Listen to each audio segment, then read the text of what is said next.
It's just having okay. It says it's having issues. I don't know if that's maybe it'll stop by the ref. Varsity, okay. And there's no question of the tap and late or early or whatever. Sounds good.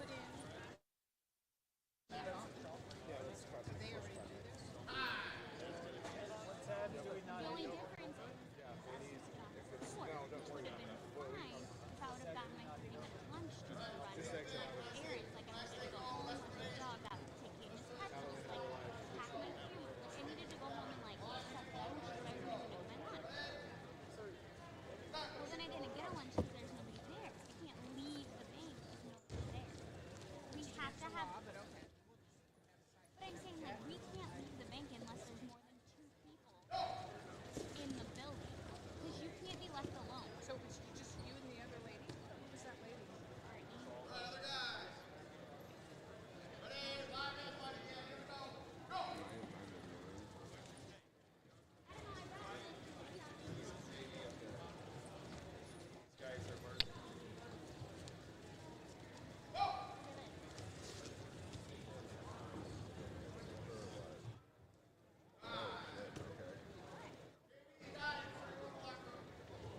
Hey, you guys. I heard that the girls' singlets are supposed to be in next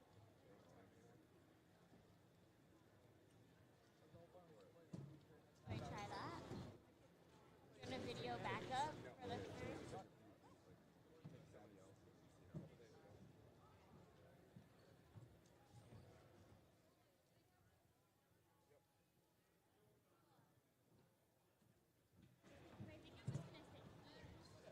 Is that alright? I'm not gonna go all the way up. I'm gonna do sitting back. This horn will let go. Varsity. Let that run.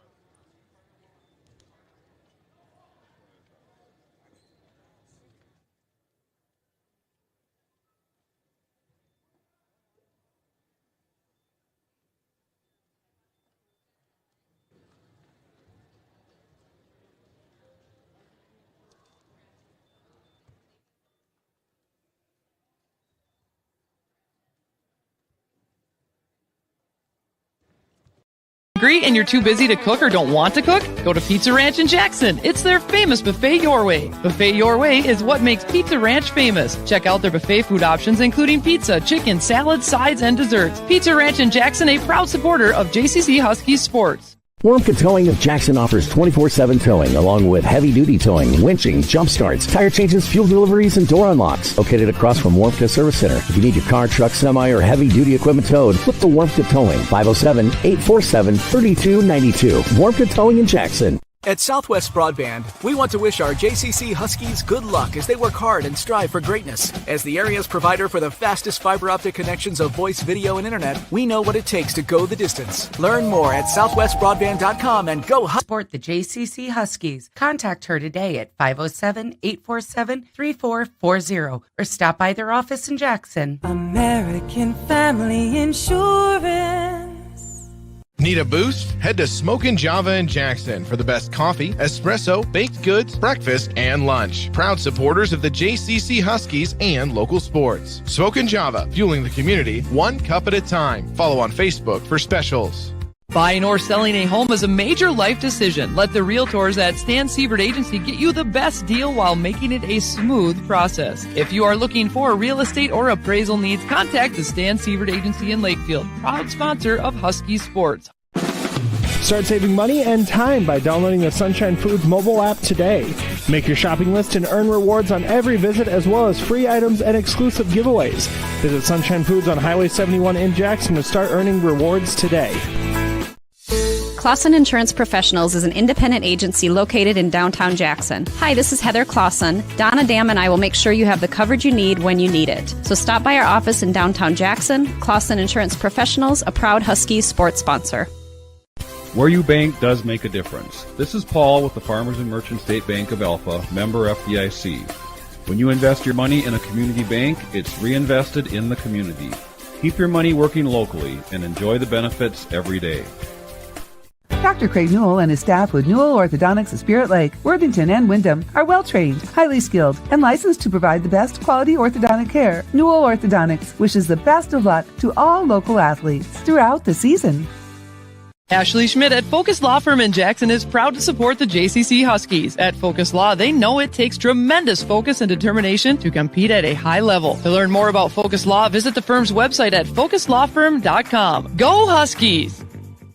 Are you looking for an experienced and reliable electrician? Call M&H Electric, serving Jackson and the surrounding area. For ag, residential, industrial, and commercial jobs, call M&H Electric at 507-847-2960. M&H Electric, a name you can trust in Jackson, Minnesota.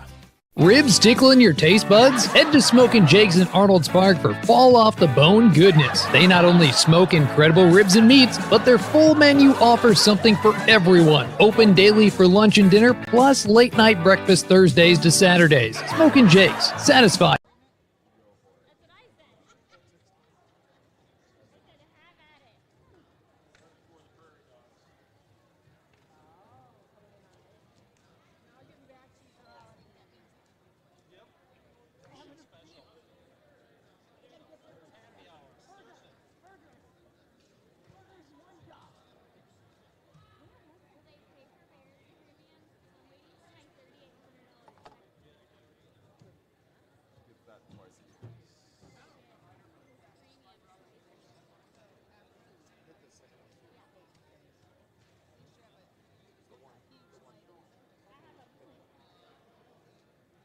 A successful season this year to the Husky wrestling team from Extended Ag Services. Work hard and set your goals high. Wrestling is one of the oldest and greatest sports known to mankind. This sport builds character and discipline to the highest degree. Go Huskies from Extended Ag Services.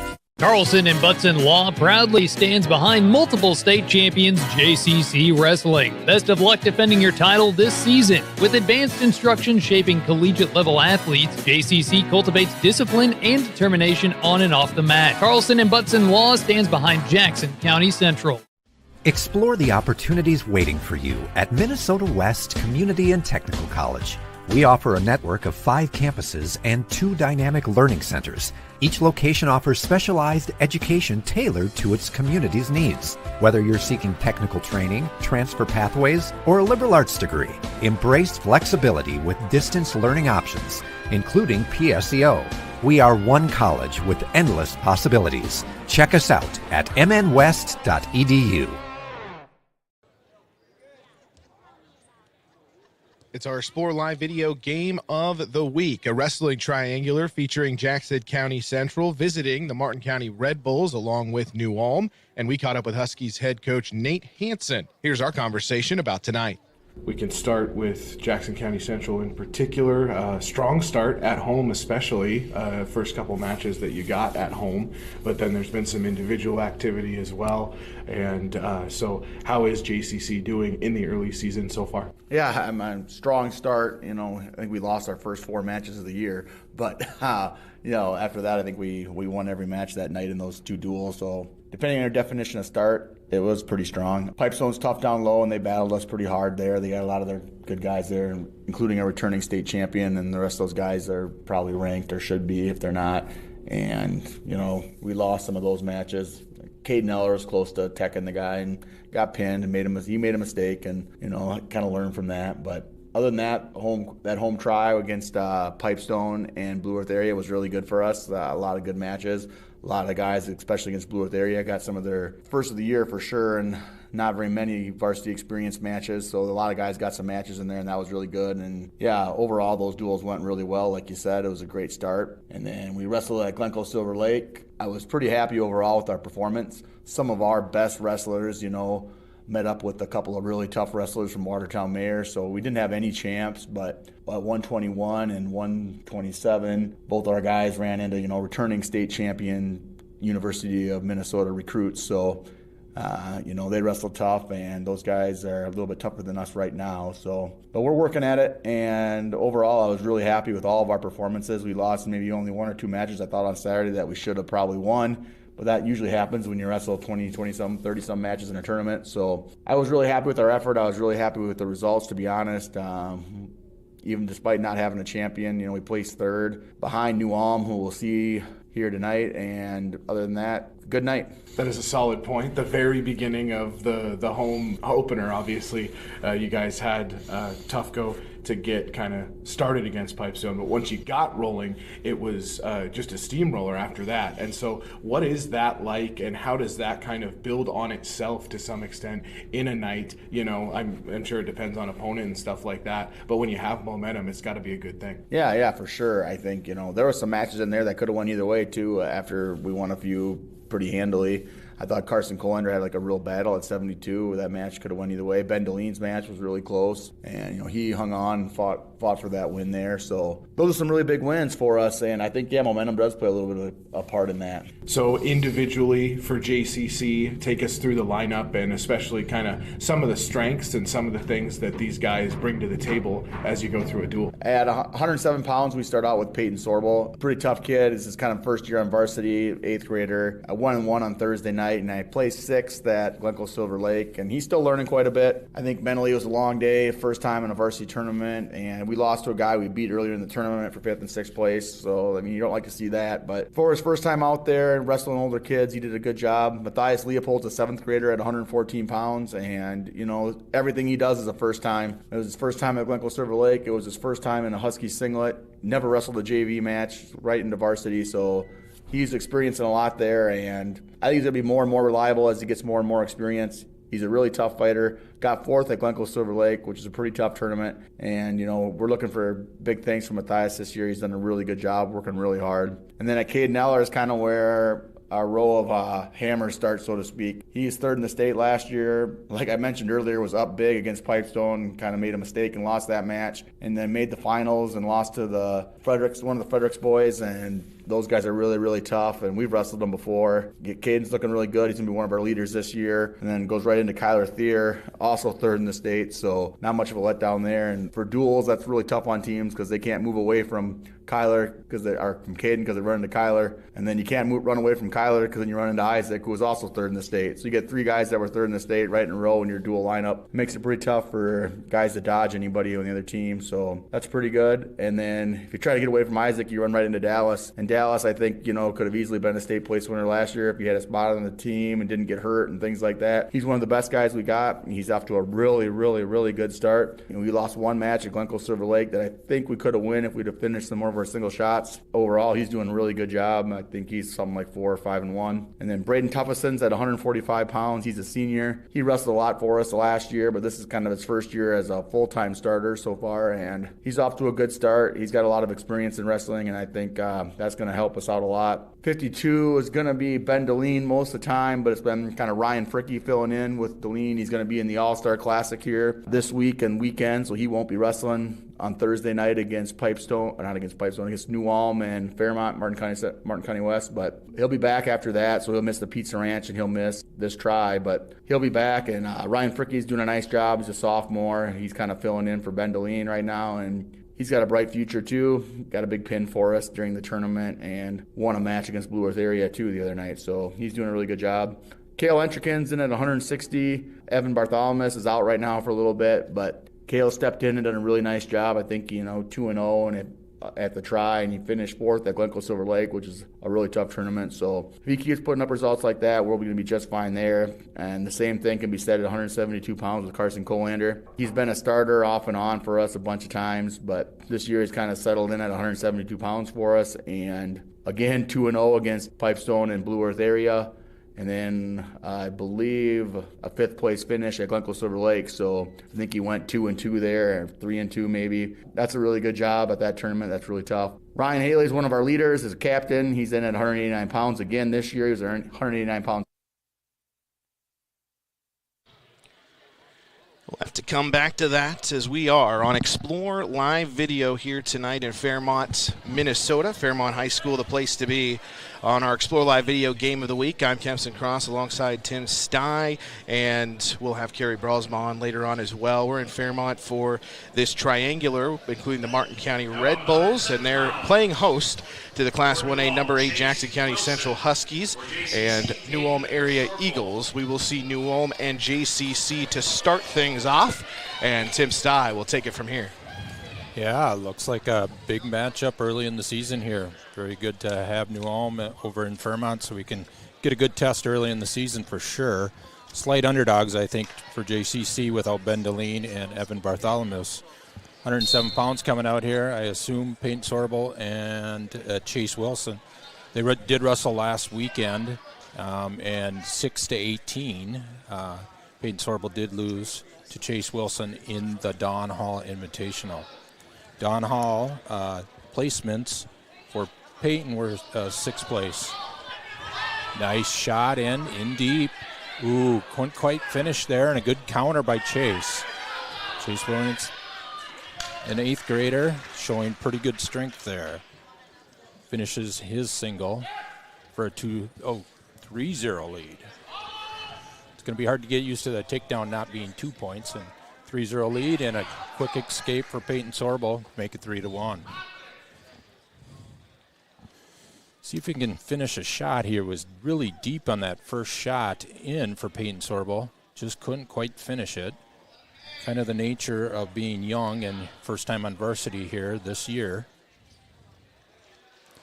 Again, a reshot by Chase Wilson and locks up a cradle, so gets the takedown. Another 3-point for a 6-1 lead. Plus he has the cradle, near side cradle locked up, and Peyton Sorbel, good job breaking it there. 40 seconds left in the period here as Peyton tries to establish himself and get another escape to at least make it to a 6-2 type match. Got a chance with 3-point takedowns with 2 periods to go. You can see the experience of both wrestlers here.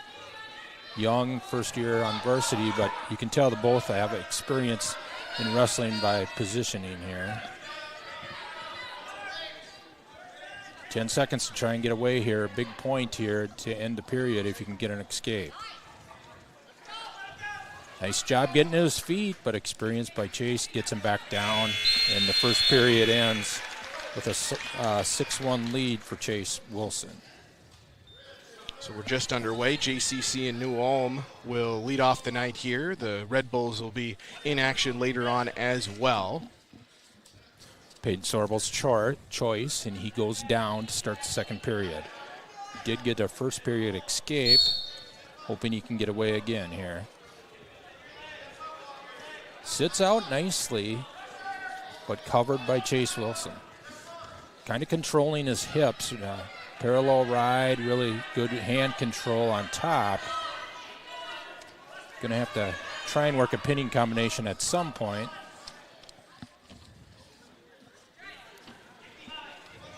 Peyton trying to work to his base here, get a little more hand control on the bottom. A little easier to get away if you got his hands. And he's working towards it. He knows what to do. And he gets to a stand up, and Chase pushes him out. No call there.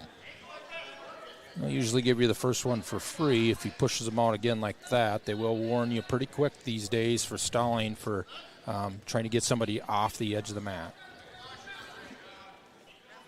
Caution green, caution for JCC. His hand was on the line.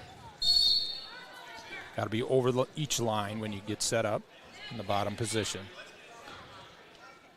Peyton Sorbel, 45 seconds into the second period here, picking down.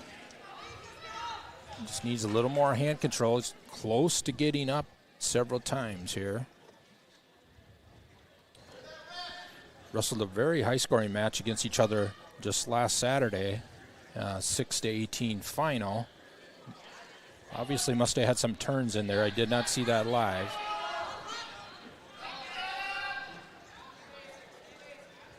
Peyton created some scramble there, just couldn't quite get away. Kind of looked for a little roll, baby roll, and did not work. Usually if you turn him 4 days ago and something, you're going to come right back to it. And you can kind of see him trying to work a little general half Nelson on top, but very good control, kind of riding his 6-1 lead through the second period here. And stalling warning, bottom, immediately responds with standing up, and he gets a clasp out of the situation. So Peyton Sorbel gets a point, and he remains down with 12 seconds to go in the second period. Clasping his top man, grabbing his own hands to keep you down. You can grab your own hands for a pinning combination, but not just to wrap around the bottom guy. Ooh, very close to escaping, gets it right before the buzzer here at the end. Well, not quite, 0.1 on the clock, I guess. And that will end the period in a 6-3 score. Very good job by Peyton Sorbel at the end of the second period there to make this a tighter match going to the third. On paper, you had to consider this a chance for a major decision for New Ulm, and immediately we'd be saving 1 point just to try and keep this to a regular decision. Chase Wilson picks down for New Ulm, starting the third period. Peyton Sorbel trying to ride hard here. Down by 3. Sitting on his butt, but got his wrist. Managed to grade his wrist and regain control, so no points scored here. Oh, he's got him tight. It's a pin. Peyton Sorbel. Big pin in the third period for him. 27 seconds into the third period, so 4:27 on the pin.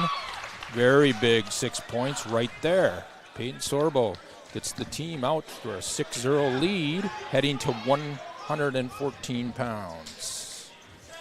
So rallying from behind with the fall there to get the victory and put JCC on top to start things off. Very big win. You know, coming into an even match or slightly underdog and you get a 9-point turnaround in the first match, that's a big deal.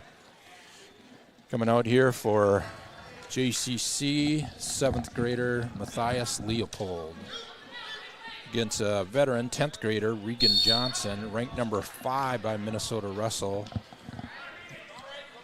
10th grader, much more experienced here. Regan Johnson got 3rd at Don Hall last weekend and pinned Matthias for 3rd place in that tournament. Matthias got 4th place. Pinned him in only 46 seconds as well. So definite favored, quick takedown and control on top here. Deep crossface into a crossface cradle, very tight. Matthias working hard, trying to keep his near shoulder up. Very good effort there to do so. Does give up the back points. 4 back points, 4 seconds or more. Immediately runs into an arm bar. Matthias trying to keep it off the mat. New rule this year is only 1 point of contact has to be in. Very deep bar. And showing the strength of a 10th grader against a 7th grader. Very tough to hold off. Matthias working hard, trying to get off the mat a little bit. Good job. Very good job, Matthias Leopold there. And you can see 1 foot's in here by each guy. That means they're in bounce this year. Last year they would have been out of bounds because 2 points contact were not in. And as a result, he continues to drive, trying to score more back points as it's a quick 11-0 lead. Of course, 15-point lead, and it goes straight to a tech fall, which is a 5-point team deal. So very important not to give up that extra point. 6 points for a pin in the team score, 5 points for a tech fall. You're talking about a single-digit lead either way probably at the end of this match. 1 point could come very big. After the first period, we got 11-0 score for Regan Johnson, 10th grader from New Ulm, who is ranked by Minnesota Wrestle. JCC leading the match 6-0 after a pin win by Sorbel, of course. And during the part of the pregame we were able to play, of course, you heard Coach Hansen talking about this is the first time Matthias Leopold has done a lot of this. Only a 7th grader in wrestling at the varsity level. Yeah, most guys get the opportunity to wrestle some JV for a year or two before they're put into this position. Lighter weights moving up a couple weight classes here this year and making an opportunity for Matthias at 114 pounds. Ooh, deep shot immediately thrown by Regan Johnson there, straight to his back. Matthias working hard and gets off his back, and as a result, he saves it to a tech fall. Final score will be 17-0, and that's worth 5 team points for New Ulm. Good job by Matthias saving us a team point right there. On paper, going into these two matches and JCC up 6-5, we're thrilled at the moment. Coming out for JCC is Caden Eller.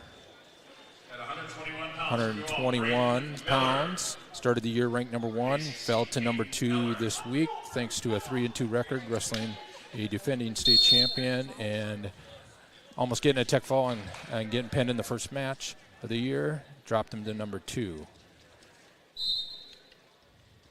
I believe this is Braden Miller, 2-3 record, 0-2 at the Dawn Hall. Braden Miller was 17-8 last year, and he wrestled 114-pound varsity. Caden Eller with the takedown there. Caden, of course, was 45-9 last year, and he got 3rd place at the state tournament. Second last weekend to a Gopher commit in Fredericks. Kyler lost to the twin brother. Always very aggressive on top here is Caden Eller.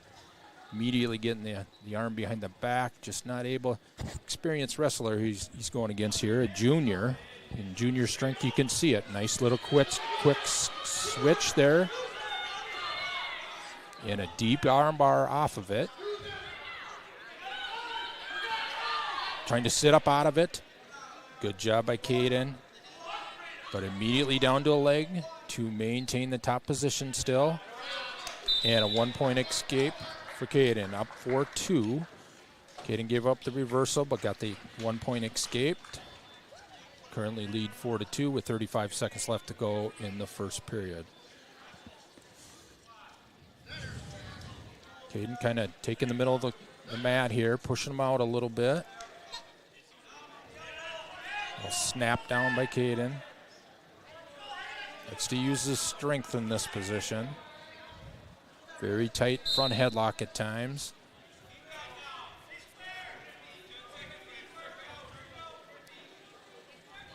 Rough down real low. They're really going to be watching for any chokes this year. One double choke at the state tournament. They're going to be a point of emphasis this year. And the period ends with a 4-2 lead for Caden Eller.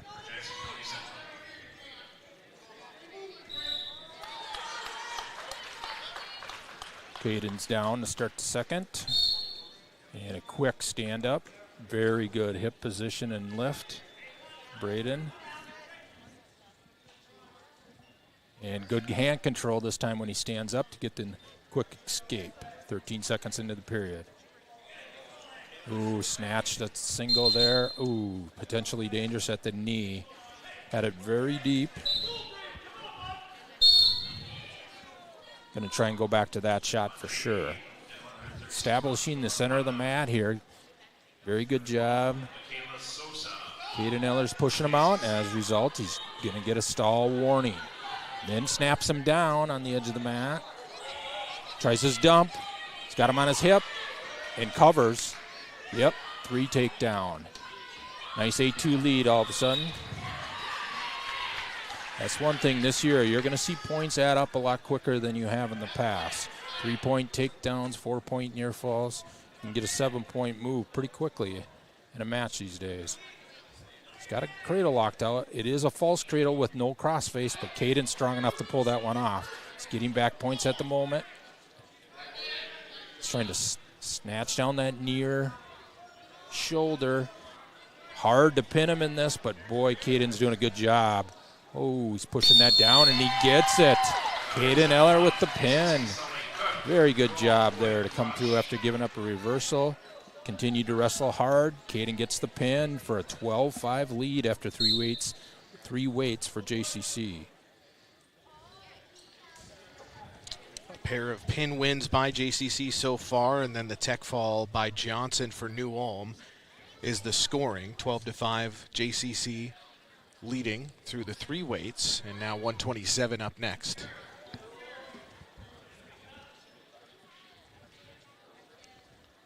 JCC New Ulm is open. JCC does not put out Thier there. And we pick up Braxton Hall gets the forfeit. Very good coaching move there, of course. Sensing there might be a forfeit, puts out the backup, saving Kyler for 133 pounds. JCC takes the forfeit for an 18-5 lead, going to 133.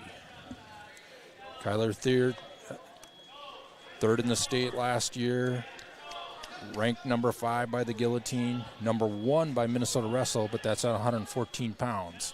Looks pretty big out there, and wrestling 133 right now, so doesn't look like he's going to make 114 to me.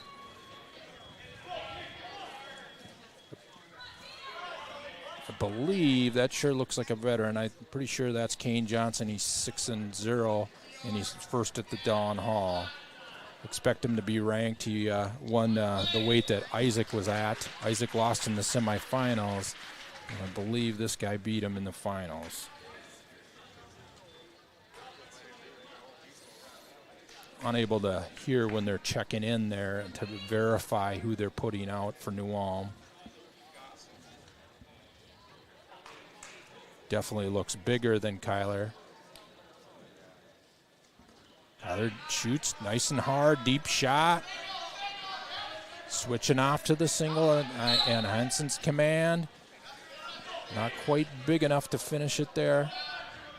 Good counter. Got to get him a little more tired. Trying to drive, though. Maintain the middle of the mat.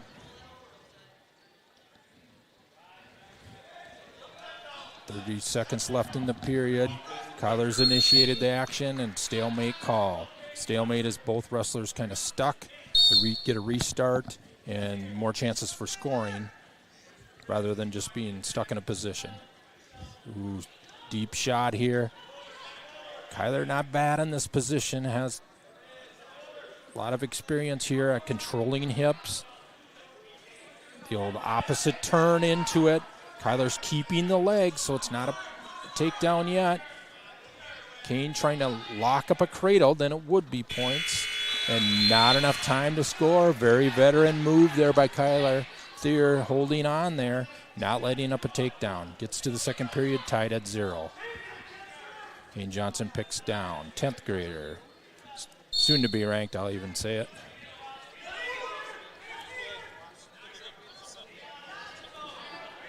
Nice duck under there. Kyler in a similar position to earlier. Control that leg. Very hard to score when your leg's out straight. Trying to sit into it. Kyler's keeping that. Watch the knee in these positions.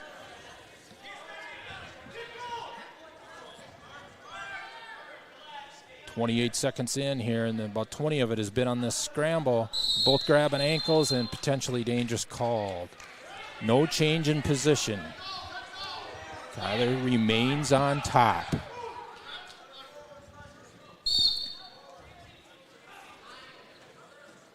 And Granby hit.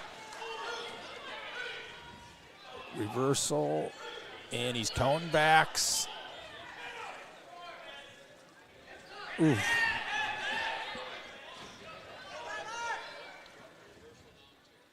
For near fall given. Red still in control, he's saying. Kyler's just pulled off the reversal there.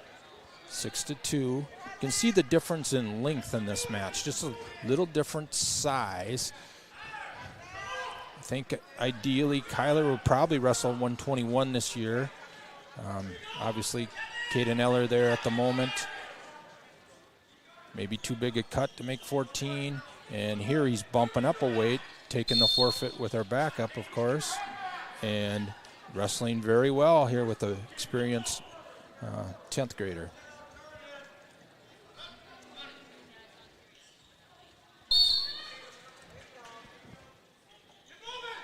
Kyler's kind of known for throwing the leg in. Oh, he's trying to hit another Granby. Kyler trying to hang on here.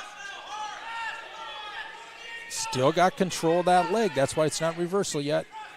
Now he broke free, but no points given because Kyler grabbed the leg and the arm. and does give it up 1 for the escape right before the end of the second period. 7-2 lead for New Ulm here.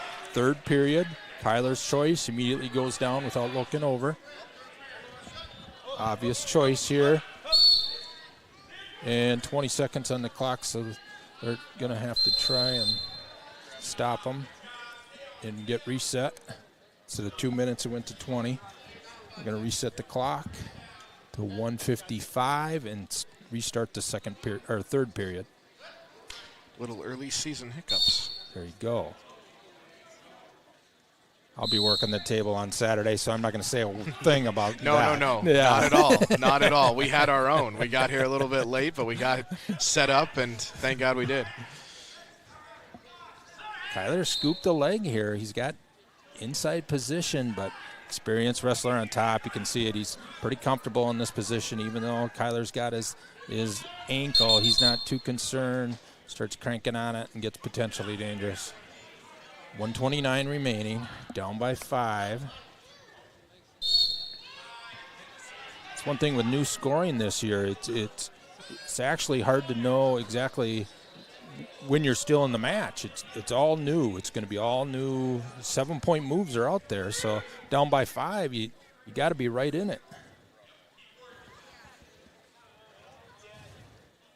Real hard ride on top, really working the crossface. He's got more length than Kyler. Kyler's used to being longer than the other guy. In this match, he is not.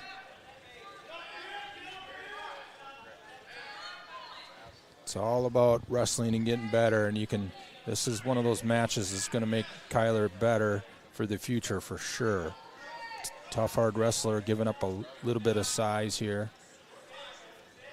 Definitely a good move for the team going this way. And warning for stalling on the bottom. 29 on the clock. Definitely going to be more wrestling on the edge of the out-of-bounds line this year. We've had several matches wrestling there for a good 30 seconds before we would have been out of bounds right away.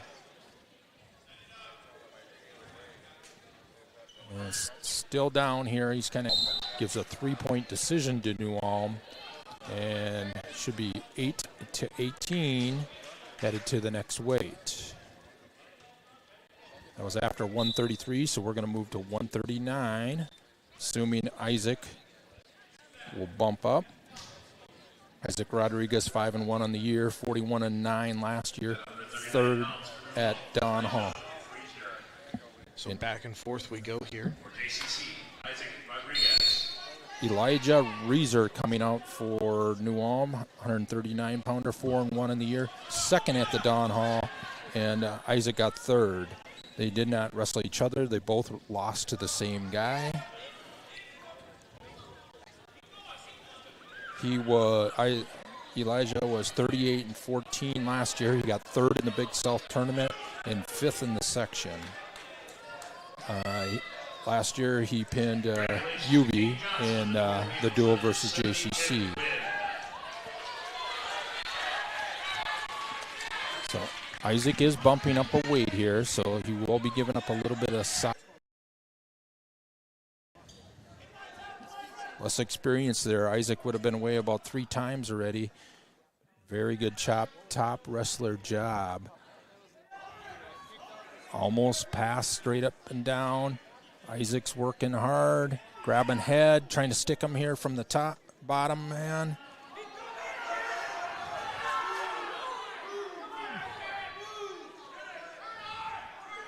Oh, he's close. He's got to get his right arm through. He's out, 42 on the clock, down by 2 points. A reversal would tie this match, but he's also been close to back points almost the whole period. Nothing going. Isaac's got to get away with 30 remaining here. I think they'd at least give a fresh start here soon. Been in this crossbody the whole... Oh, he had him roll through. Hansen said go for it, and he did it. Oh, that was 2. There it is. 5-5. Problem is, one escape here, and he's going to lose the match 6-5. He's got to ride him here for 10 more seconds. A little bigger on the bottom. Watch the sit through. Oh. Had to bail, got the reversal and the clasping for a 3-point win for Elijah Reisner. 8-5 win for New Ulm. Good job by Isaac, though, coming back there, tying that match up. Very exciting there at the end. Couldn't quite do it. Saw the bump up a little bit, and I think that's what made the difference in the match. Very evenly matched overall. So a couple wins back-to-back for the Eagles here after a 6-0 start for JCC. A Tech Fall went the way of the Eagles, 6-5 Huskies after that.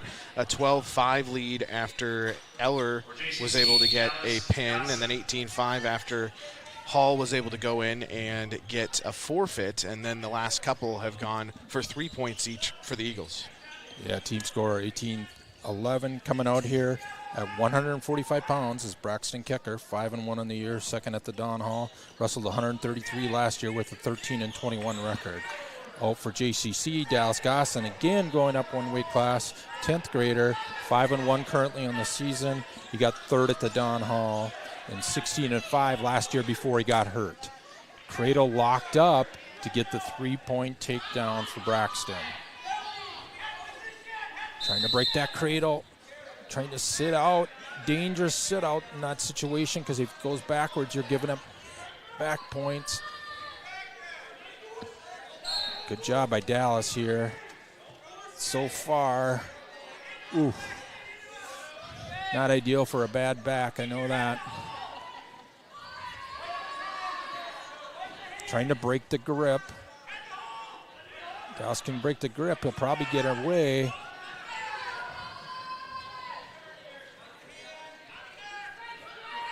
Yeah, it's tough to break. Strong. Oh, he's trying to step over. This is dangerous. You get to your back here. Ooh, he's got stud now. He's got both legs through.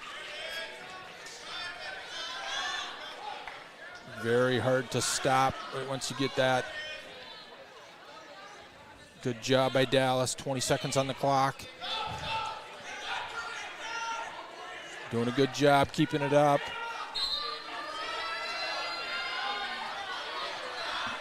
Ten on the clock. Can't see his shoulder. But boy, that's tight, and that's a good job by Dallas Gosselin there. Locked up, and he held it off for 20 seconds on his back. Does give the 4-point near fall for 4 seconds or more. 7-0 lead for Braxton. I don't think Dallas is out of this match. I think he's got a chance here. Incredible job of surviving there for that last almost minute. Yeah, they call it the stud cradle for a reason. And that when you got both legs through and you step over, it's almost impossible not to get pinned. Somehow he kept that shoulder up and did it. Dallas goes down 7-0. Try and get 1 point first and then build from there. Inside position is what he's shooting for. Got wrist control now, trying to separate himself.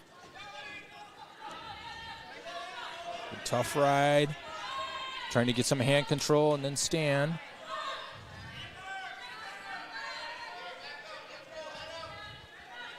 Dallas just got to score a point or two, kind of get some momentum going in the right direction here, and I think he can turn this match around.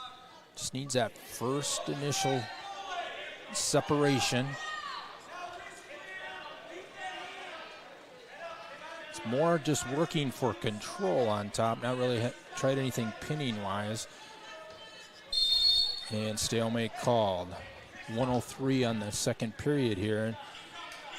Dallas needs a point or two. Can't get rode out here. Nice stand up on the whistle. Maybe a little more hand control and he's out. Good attempt.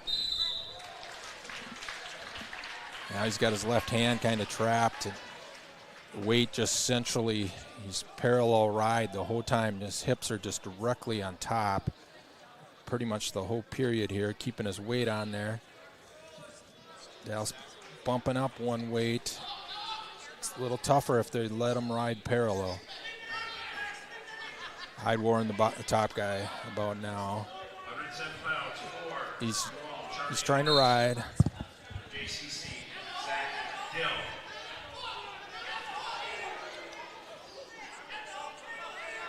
Dallas got a score here. We got 15 on the clock.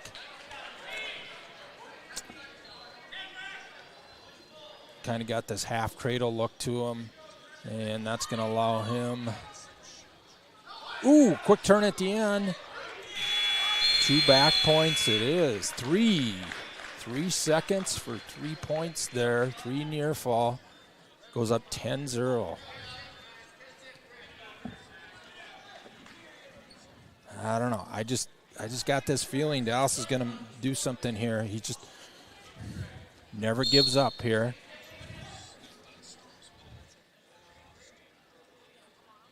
Aggressive wrestler, Dallas.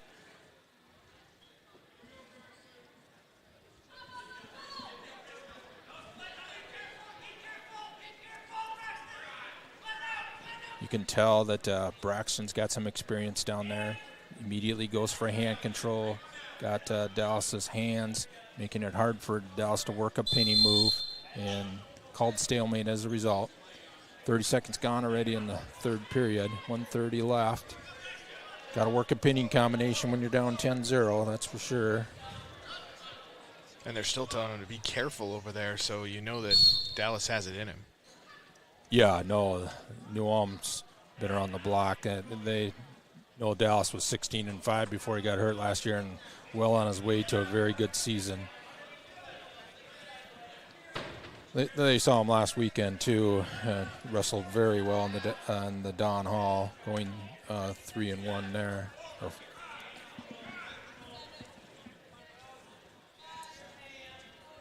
Good control on top here. Just kind of get that left arm stuck over top and can't really do anything with it because he's got control. Yeah, called stalling on the bottom.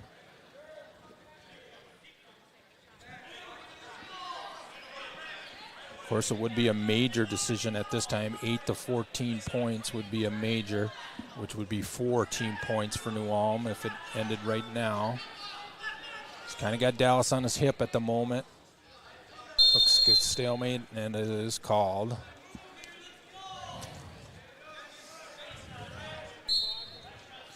It's a little strategy at the moment, and I think Dallas' situation is pretty simple. Try and pin him.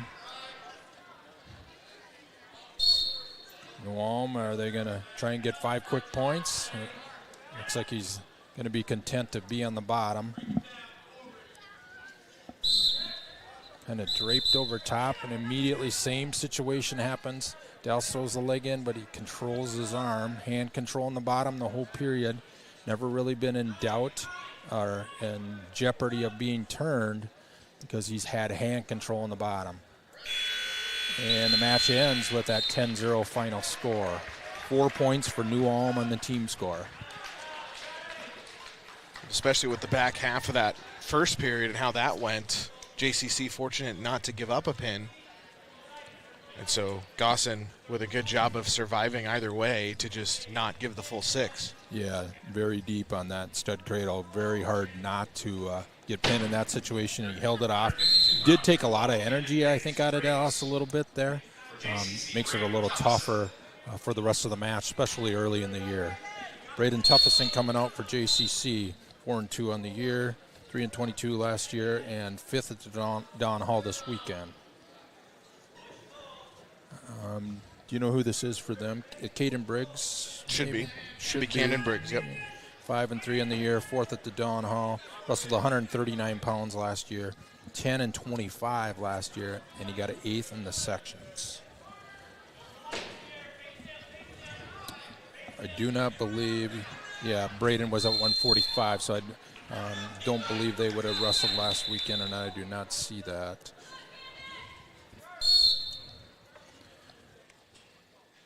Braden, pretty big cut to make 45, so here at 52, it should be about equal in size. Good defending there, but keeps him on the mat. Deep finish. Separates the leg, gets you immediately in hip trouble. Braden's smart enough to crawl forward a little bit and get out of that. Looks like he's working his arm bar, probably his top move here.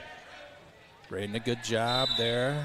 Wide base, breaks the arm bar, gets up to his hands and knees. 50 seconds left in the period. Down 3-0 for Baden. Edge of the mat here. Of course, only one point of contact or one body part kind of in.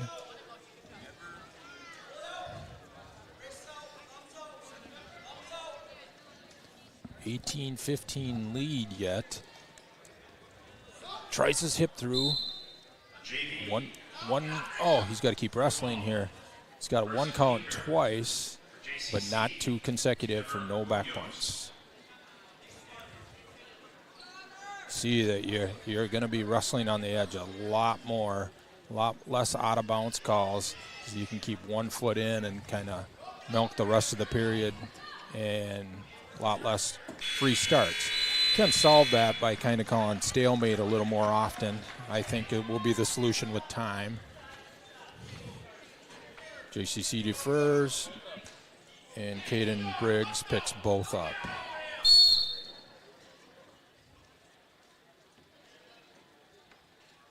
Ooh. Lucky's not wrestling Sestai there. That head was up a little bit. That would have been a headlock in about 2 seconds.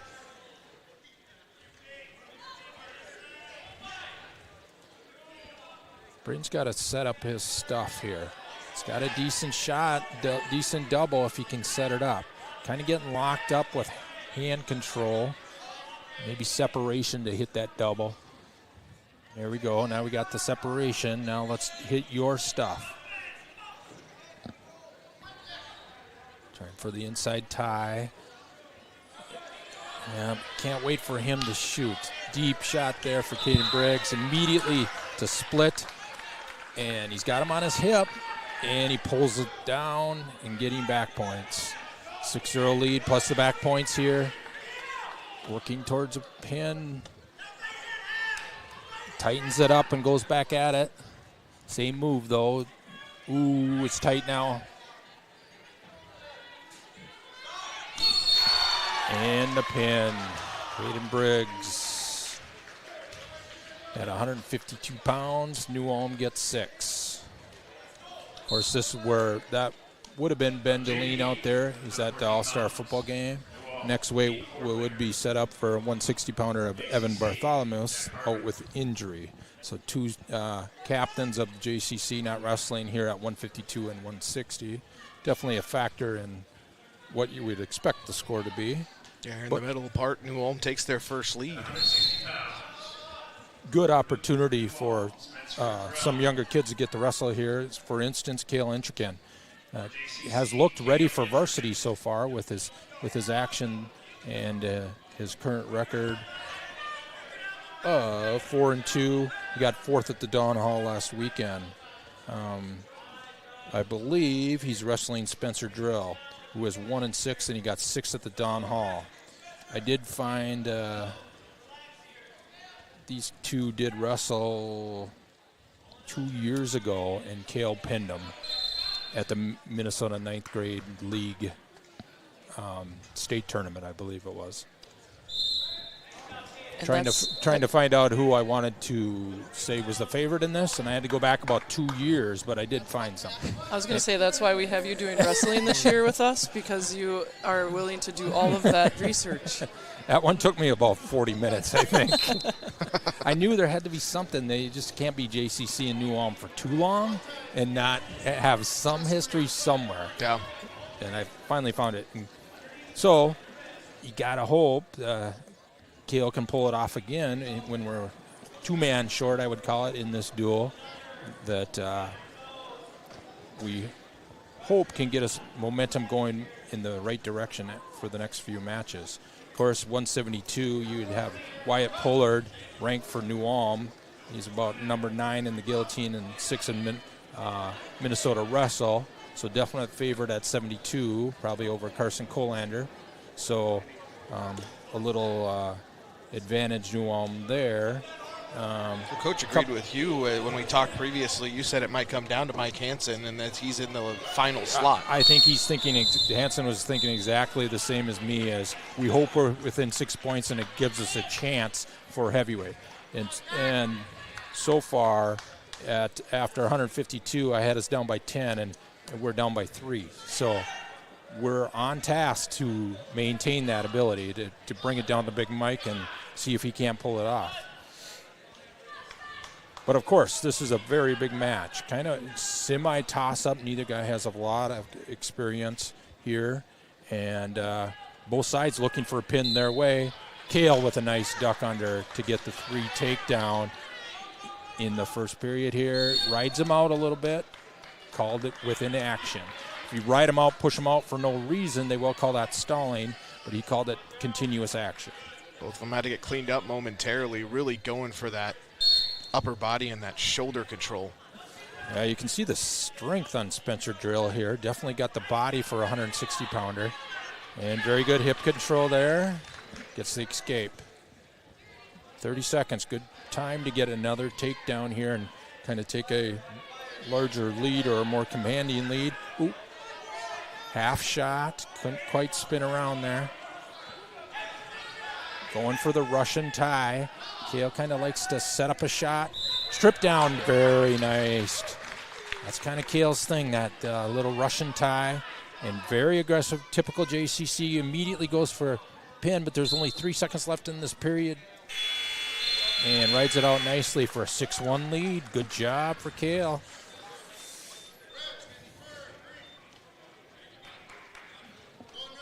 Good to see a sophomore getting some experience here at the varsity level, even if Evan can come back here in a little bit and maybe take his spot. But it's great to have him getting some experience and maybe even put into the lineup for backups positions in the future or rushing with alternates. Good snap down there, just couldn't quite finish it. Countered here by Spencer, trying to flip around, and he gets it. 3-point takedown for Spencer.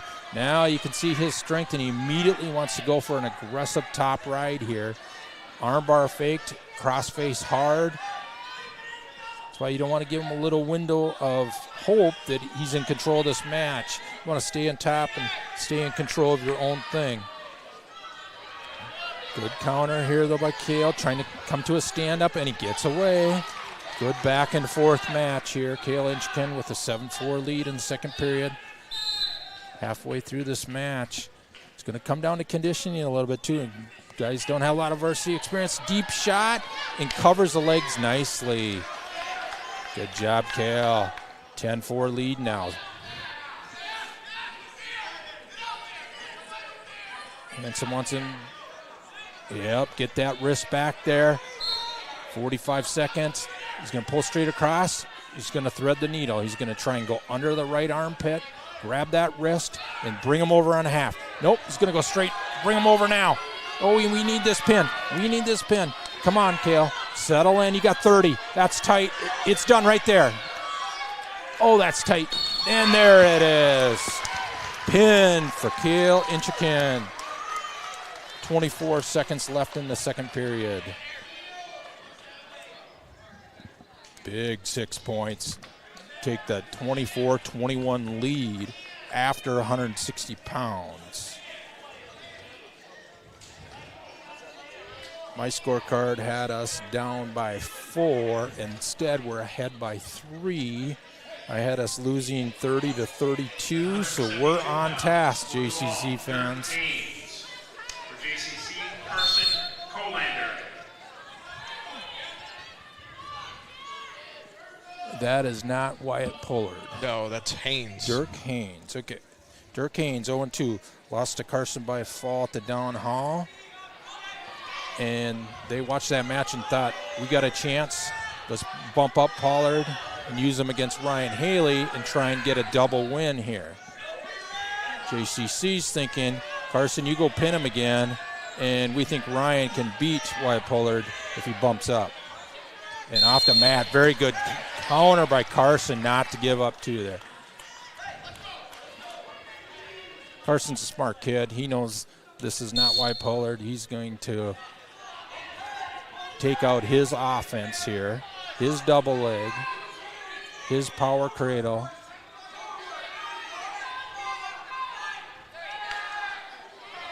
Ooh, good try. Little deep.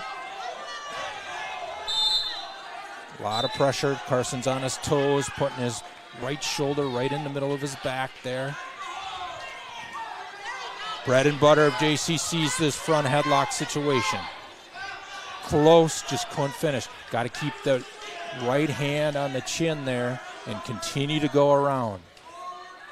He was 3/4 of the way, just needed a little bit more to get around. Oh, he's got that deep.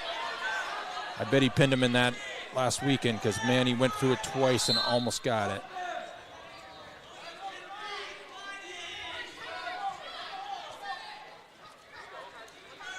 Crossface, yep, behind and 3 takedown.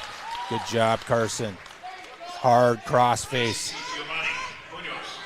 Oh, it's going to drive him off now. He had a beautiful crossface there set up for a turning move, but just ran out of mat. 12 seconds, maybe enough time to throw a cradle in here.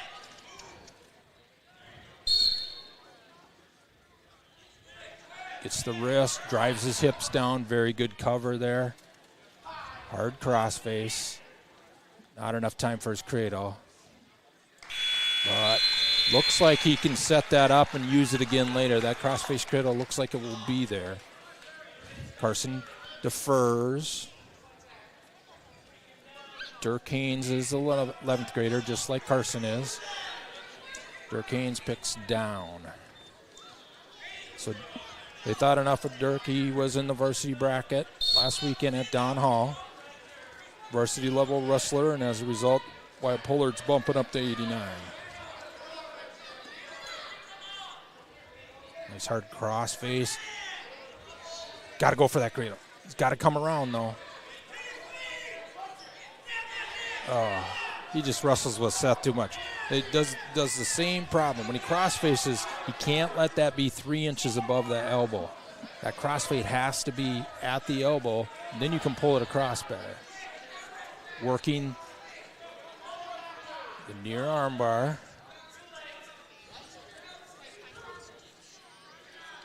Right in the leg, nice.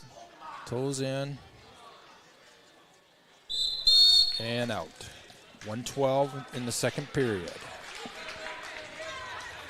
Nice hard ride by Carson. I think he's wearing him down a little bit here. Carson's wrestled a lot of full matches already.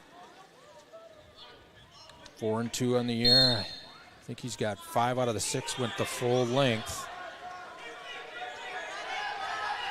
Good stand up. Good job at not clasping here by Carson. And gets his escape for Dirk.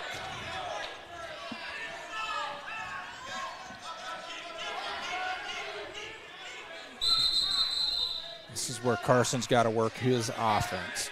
Carson's got to decide what his moves are going to be at the varsity level. Good shot. This is one of his brethren. Oh, headlock thrown. Oh, we rolled it. Come on, Carson. Get your own headlock. Get your own headlock. Got it. Done. Come on, Carson. Finish that. Lift the head. Sit, lift. There, it's done. Oh, that's tight. Yep, that's done. Pin, Carson Colander. Beautiful job. Didn't panic when he got thrown in a headlock. Laying on his own back. 20 seconds. The guy didn't lift the head hard enough, truthfully. If he lifts the head hard, it's buried. Carson's smart enough to remain calm and roll him through to get the 6 points for JCC. 30-21 lead. Heading into 189. That's a big one heading into one of the headliners of the duel now, like you said, because Pollard is going to come in and Ryan Haley is going to approach as well. Wyatt Pollard is sent out. At 189, for New Ulm, Wyatt Pollard, JCC is open. JCC goes open to save Ryan Haley for 215.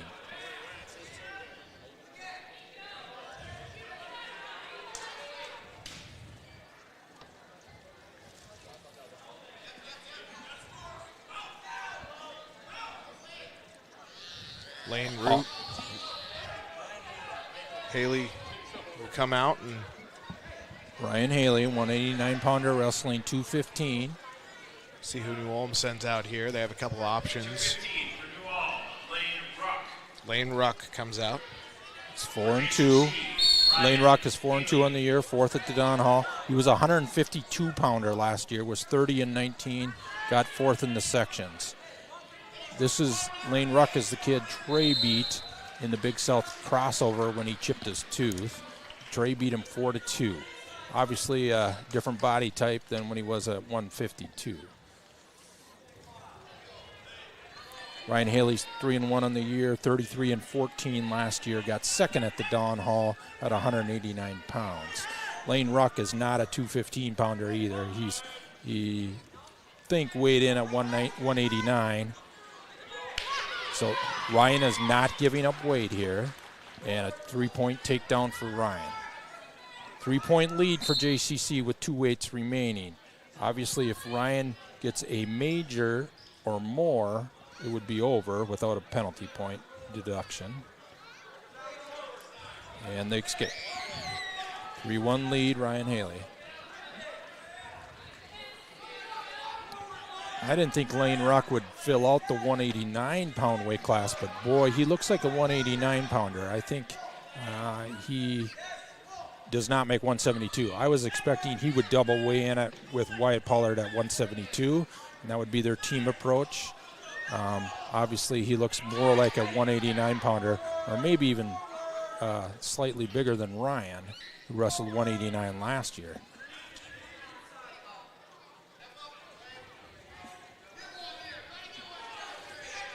That means either Jack Mix or Mike Hansen will go out at heavyweight. I'm sure it depends on who they put out there.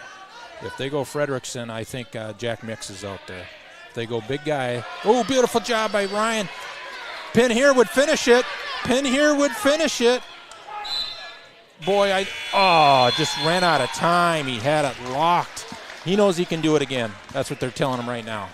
No problem, Jake Johnson says. You can do it again. Throw him to his back again, and it's over. 10-1 lead, Ryan Haley. Lane's not happy with that.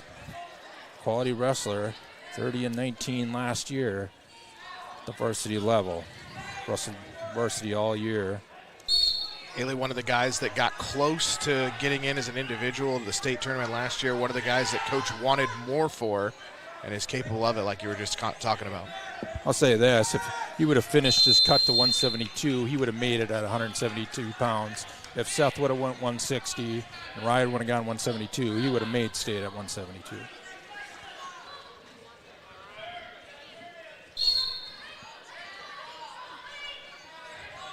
Ooh, likes to throw the leg in. Good job by Ryan. Got to stay simple here.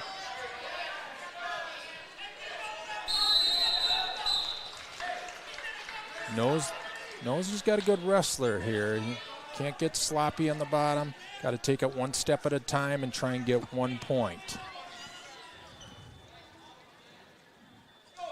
Deep crossface.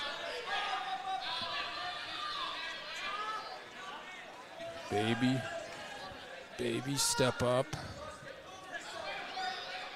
Trying to be real aggressive on top. Make it seem like Ryan's stalling as he remains parallel. The old veteran move from a wrestler there. You act like you're doing a whole bunch and you're really doing nothing but holding his hips down. And it worked. Gets called. Ryan Haley's warned for stalling. You make it look like you're working really hard. Sometimes they think you are.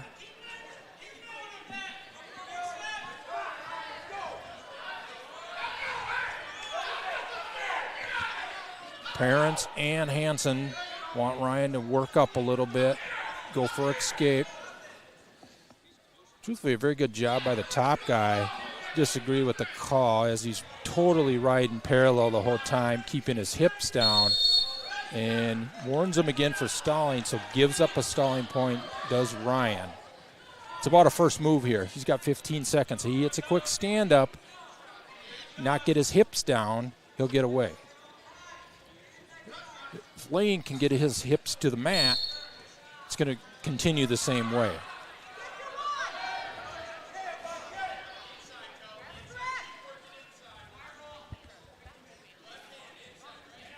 can see a little fatigue on Ryan, and we're going to the third period. 10-2 seems like a huge lead, but that was old rules. These are new scoring now.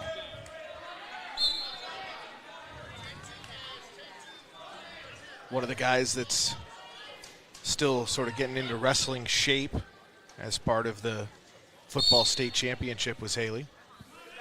Yeah, only played one way.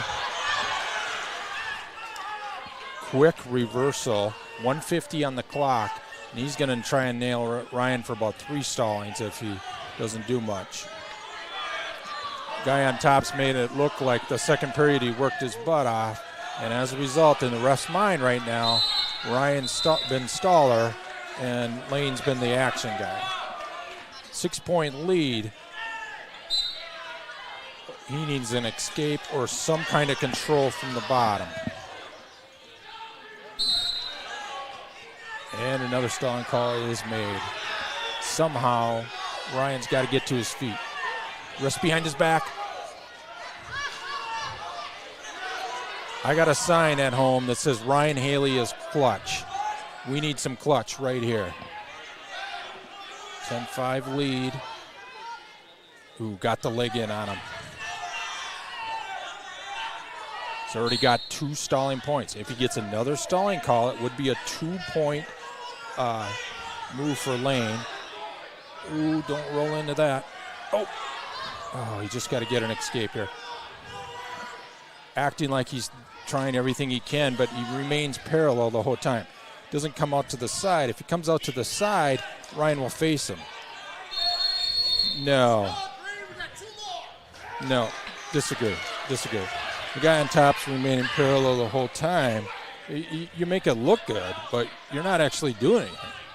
Now, the other thing that happens is after you give up 3 stallings, it's the other guy's choice. Lane Ruck stayed on top. Could have chose down, he could have chose neutral. He stayed on top, down. Ryan Haley's up 10-7. Oh, now the coach didn't even know the rules, so now he's going to change his mind and pick both up. Well, at least Ryan's getting time to catch his breath a little bit. Yep, now veteran move here. Hansen's going to come over here and say, you've already made a choice. Why do you get to choose over again? Well, they thought about it, but now they're just going to go. And the scoreboard's wrong. It should be 10-7.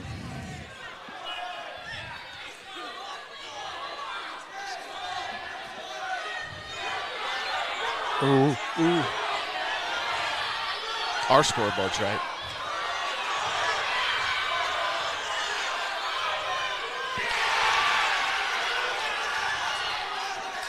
No. Oh. Back points given.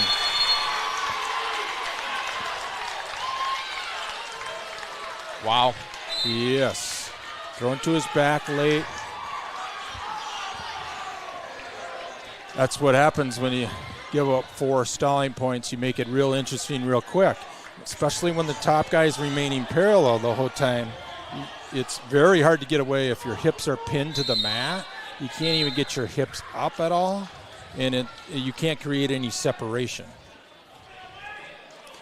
Going to heavyweight, tied at 30. Basically, the winner of this match is the winner of the duel. At heavyweight, for New Ulm, Jamison Fredrickson. Fredrickson and Michael Hansen. For JCC, Michael Hansen. Senior. Started the year ranked at 189 pounds. Was Jamison Frank. Quick takedown. And Michael responds. Should be a loss of control. Nothing given. The key here for wrestling Jamison Fredrickson is simple. You have to maintain yourself for the first minute. Gets very tired very quickly. Comes out 110 miles an hour, but you have to maintain your composure, and you can get him late when he gets tired.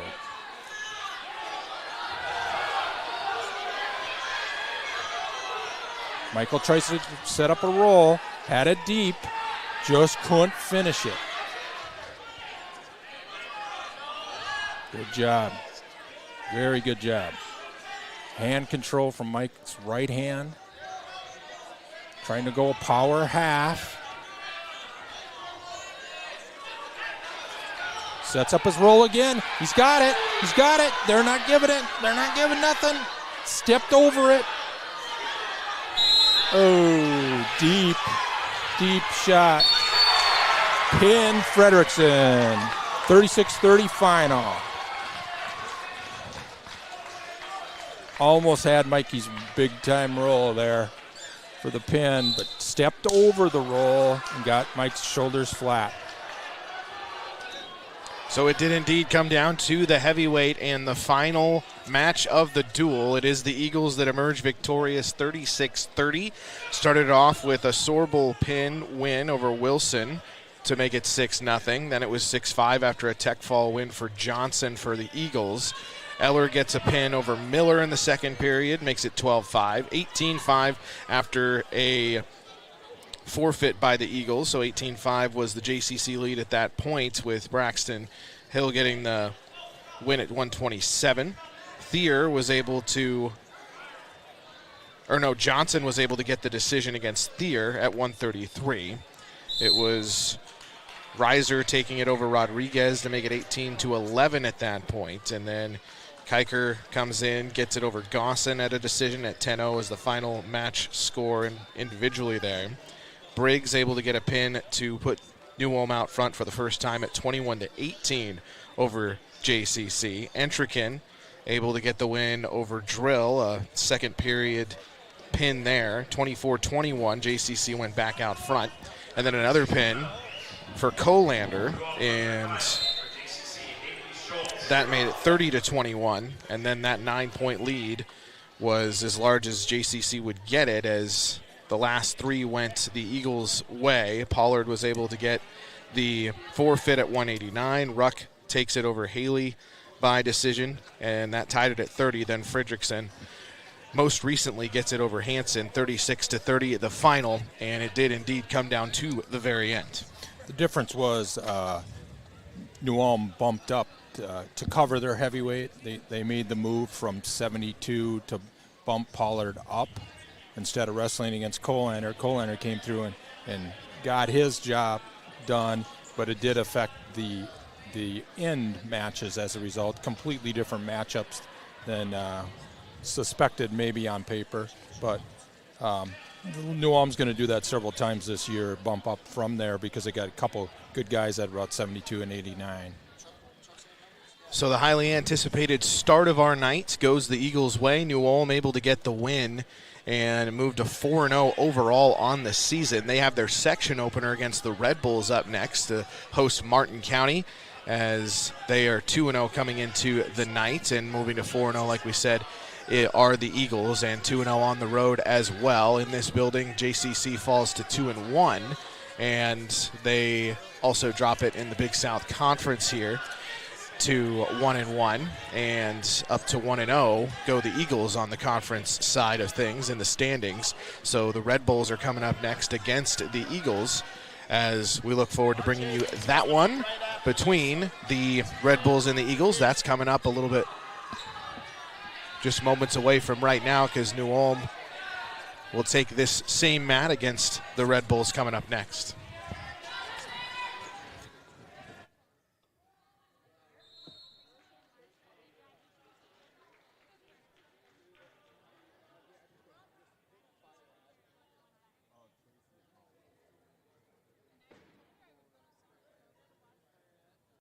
Hungry and you're too busy to cook or don't want to cook? Go to Pizza Ranch in Jackson. It's their famous Buffet Your Way. Buffet Your Way is what makes Pizza Ranch famous. Check out their buffet food options, including pizza, chicken, salads, sides, and desserts. Pizza Ranch in Jackson, a proud supporter of JCC Huskies sports. Warmka Towing of Jackson offers 24/7 towing, along with heavy-duty towing, winching, jump starts, tire changes, fuel deliveries, and door unlocks. Located across from Warmka Service Center. If you need your car, truck, semi, or heavy-duty equipment towed, flip the Warmka Towing. 507-847-3292. Warmka Towing in Jackson. At Southwest Broadband, we want to wish our JCC Huskies good luck as they work hard and strive for greatness. As the area's provider for the fastest fiber optic connections of voice, video, and internet, we know what it takes to go the distance. Learn more at southwestbroadband.com and go Huskies!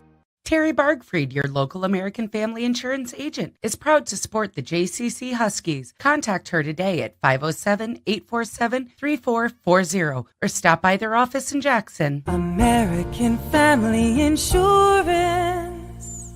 Need a boost? Head to Smokin' Java in Jackson for the best coffee, espresso, baked goods, breakfast, and lunch. Proud supporters of the JCC Huskies and local sports. Smokin' Java, fueling the community one cup at a time. Follow on Facebook for specials. Buying or selling a home is a major life decision. Let the realtors at Stan Sievert Agency get you the best deal while making it a smooth process. If you are looking for real estate or appraisal needs, contact the Stan Sievert Agency in Lakefield, proud sponsor of Husky Sports. Start saving money and time by downloading the Sunshine Foods mobile app today. Make your shopping list and earn rewards on every visit as well as free items and exclusive giveaways. Visit Sunshine Foods on Highway 71 in Jackson to start earning rewards today. Clausen Insurance Professionals is an independent agency located in downtown Jackson. Hi, this is Heather Clausen. Donna Dam and I will make sure you have the coverage you need when you need it. So stop by our office in downtown Jackson. Clausen Insurance Professionals, a proud Husky sports sponsor. Where you bank does make a difference. This is Paul with the Farmers and Merchant State Bank of Alpha, member FDIC. When you invest your money in a community bank, it's reinvested in the community. Keep your money working locally and enjoy the benefits every day. Dr. Craig Newell and his staff with Newell Orthodontics of Spirit Lake, Worthington, and Wyndham are well-trained, highly skilled, and licensed to provide the best quality orthodontic care. Newell Orthodontics wishes the best of luck to all local athletes throughout the season.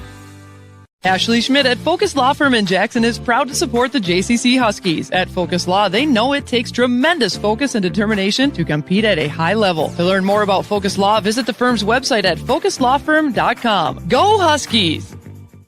Are you looking for an experienced and reliable electrician? Call M&H Electric, serving Jackson and the surrounding area. For ag, residential, industrial, and commercial jobs, call M&H Electric at 507-847-2960. M&H Electric, a name you can trust in Jackson, Minnesota. Ribs tickling your taste buds? Head to Smokin' Jake's in Arnold's Park for fall off the bone goodness. They not only smoke incredible ribs and meats, but their full menu offers something for everyone. Open daily for lunch and dinner, plus late night breakfast Thursdays to Saturdays. Smokin' Jake's. Satisfied.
And we're getting started with the Red Bulls match now against New Ulm. New Ulm with a 36-30 win over JCC in the first one.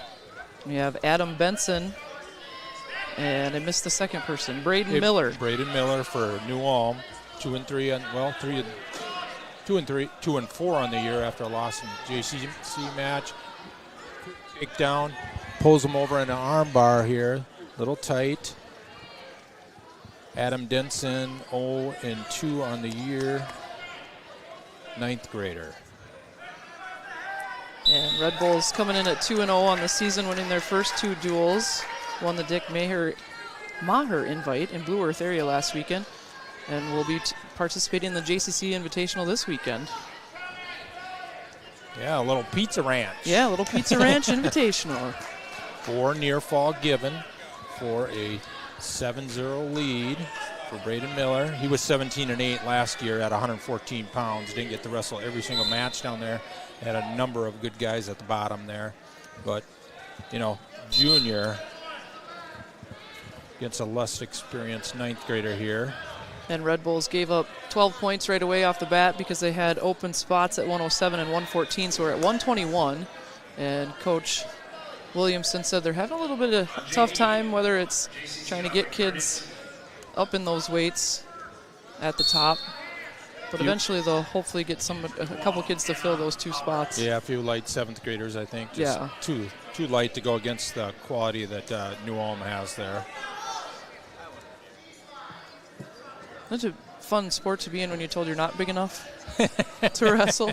I'm sorry, kid, you're not big enough yet. Yeah, it can really work out for you. Kai Anderson wasn't big enough the first 2 years, won a state championship his senior year at 121 pounds. It makes it beneficial in the future, junior, senior year, if you remain small.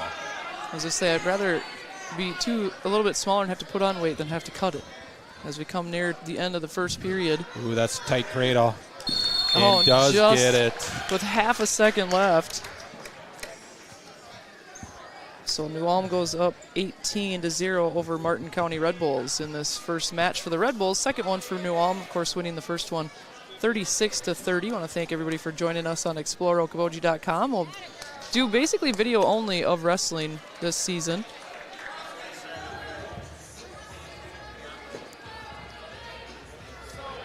At 127 pounds, New Ulm is open for the Red Bulls. Leandro Ramirez. So the Red Bulls will pick up 6 points with New Ulm open at 127. So 18-6 now the team score.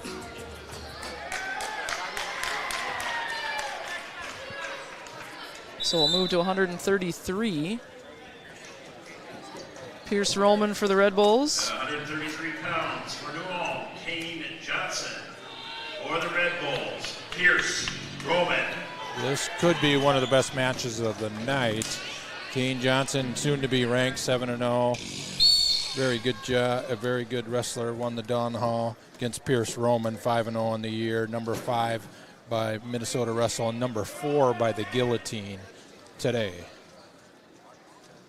Yeah, those new rankings, like you said, just coming out today. Pierce was made the state tournament last year, went 0-2 at 121 pounds, was 39-5 on the year, second in the Big South tournament. With a name like Roman, you can't really get away with wrestling since you're from the basically Fitzgerald family. There you go. K through 12 commitment right there. Yes, a lot of fun watching him the last few years.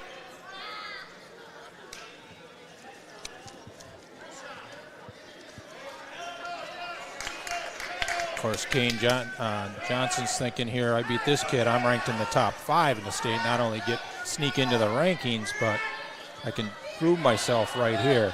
Very deep singles, got it locked. He's got to cover the legs now, and he'll get the 3-point takedowns right there. With 47 in the period left, covering the hips here, and breaks him down as well.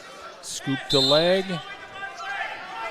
Trying to hip him over, but sitting up. Nice strong move by Kane. You can tell he's cut down and chiseled for this weight. You could see it in his size over Thier earlier.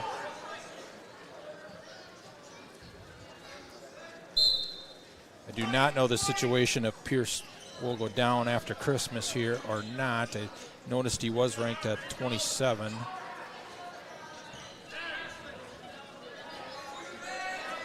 Does look a little bit smaller, so this body type, it looks like maybe he could make 127 plus 2. And off the mat, ends the first period. 3-0 lead for Pierce Roman. Team score 18-6 in favor of New Ulm right now. In this second match of the evening, we'll have the third one as well, as JCC and the Red Bulls will wrestle each other. First time since 2022, I believe it was.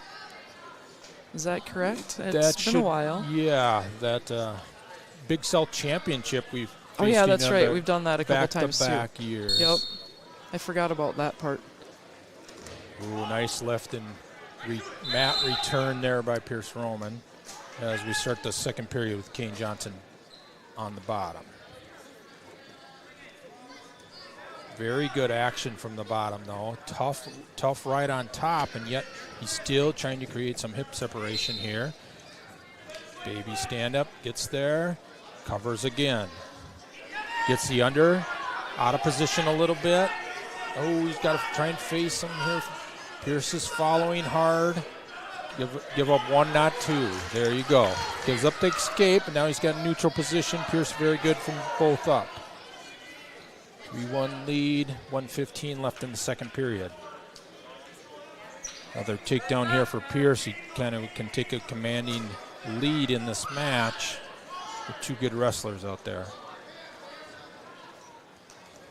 Shot by Kane, defended easily, right to the front headlock. Very good control of the head there, trying to lock up the cradle, just sneaks around. 3-point takedown, 6-1 lead. 45 seconds left in period 2. Watching for the Granby here, following a little bit. Good job by Pierce there. Tries the hip over, no action to get a ride. Controlling him now, starting to wear him down a little bit. Got the arm trap there, keeping his hips down as a result. Little easy ride here. Trying to sneak in a tilt here at the end of the period.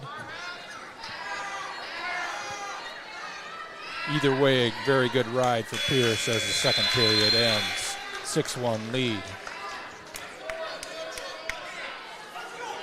Got to go both up, they say. We need some takedowns and some points. 18-6 your team score. New Ulm with the lead. Pierce leading 6-1. Of course, an 8-point decision here with another takedown would be 9-1. 8-point lead could be a major and a 4-point decision for his team. How big is that new rule now that they only have to have 1 point of contact in? You'll see just a lot more points scored, basically, or? I think it's a great rule because you can't sneak out of bounds so easily. A lot of times the defense for somebody's shots was sneaking out of bounds. Yeah. I got a personal opinion that they might have made the rule just for Adrian themselves. It should have provided there shouldn't be as many super close matches when they shouldn't be. Yeah. You should be able to, ooh, nice inside trip attempt.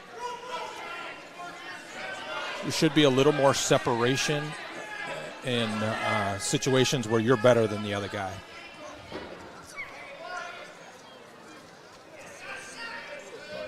Nice dump attempt. It's kind of interesting this year. You know, this used to be 4-1, now it's 6-1.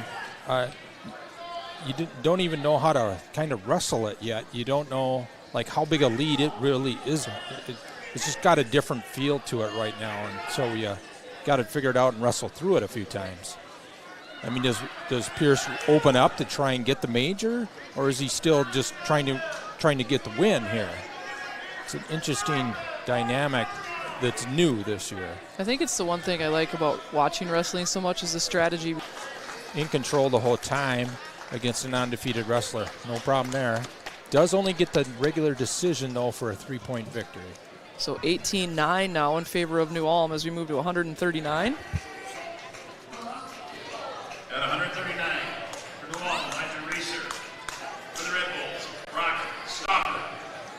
So Brock Stoffer and Reeser coming out on the mat. I have Brock Stopper 4-2 on the year, 0-2 on varsity last year, 10-12 overall. Elijah Reisner, I have as 5-1, placed second at the Don Hall last weekend, 38-14 last year. Quick takedown. Immediately locking up his cradle again. Another takedown, 6-1 lead, and he's looking for more. Trying to go stud cradle, both legs underneath that, walking towards the head. Gets very tight. This is where he got Gosson in. Ooh, broke it. Good job by Brock there. Tilt attempt. Very tight seatbelt look to it. Same move called yet, so no points for the back points yet. He will get them. He's got to break that wrist or he's not going to give it. And now he does. 4 points. 10-1 lead for Reisner.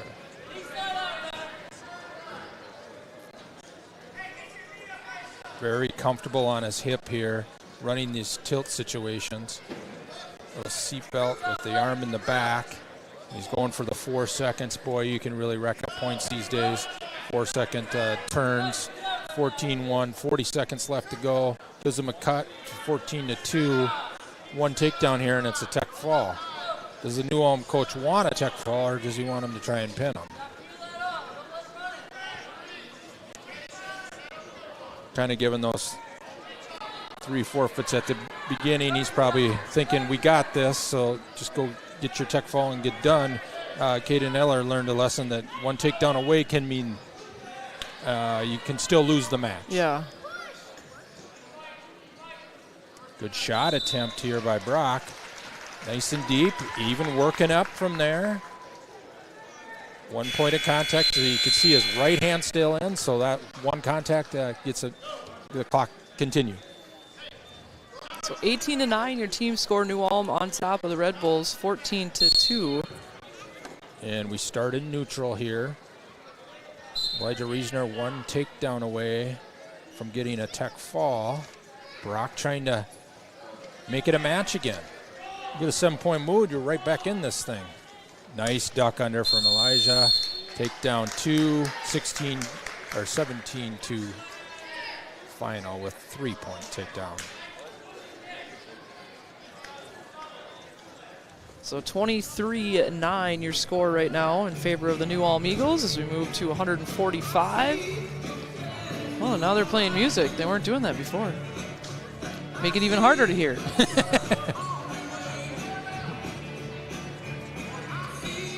Tori Paplow. At 145 pounds, for New Ulm, Braxton Keeker.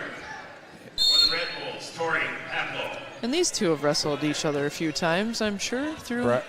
Braxton Keeker, 5-1, second at the Don Hall, 133-pounder last year, 13-21, finished 5th in the Big South Conference last year. Tori Paplow, ranked 4th by the Guillotine. Nice takedown there on the edge of the mat with a slide by. Number 4 by the Guillotine. 5-0 coming into the year. Made state last year and lost in the blood round, per se. 1 more win and you would have placed.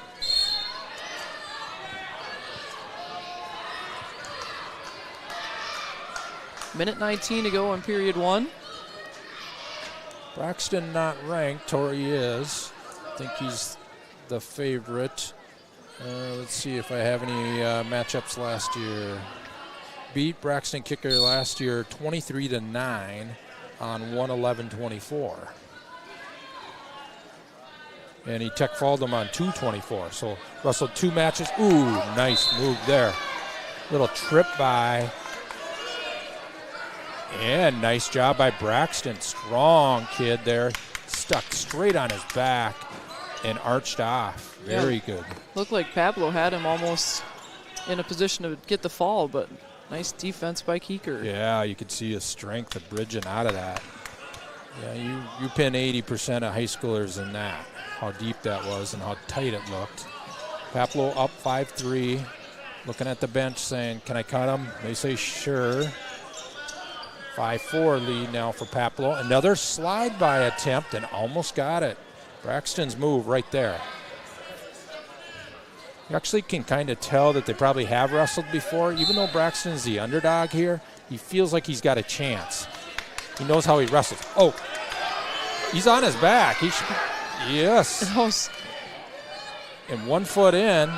So used to calling that out of bounds, I think. He kind of slow on the draw. Oh, come on. That's tight. That's tight. That's tight. Oh, and he runs out of time. Correct call. It was a nice bridge. Third period, he wouldn't have been able to hold himself up like that. But right. There he did. 12-4 lead, though, with the nice throw by Paplo here at the end of the first. Survives that first takedown very nicely. Comes back with 12 points of his own and 8-point lead to end the first period.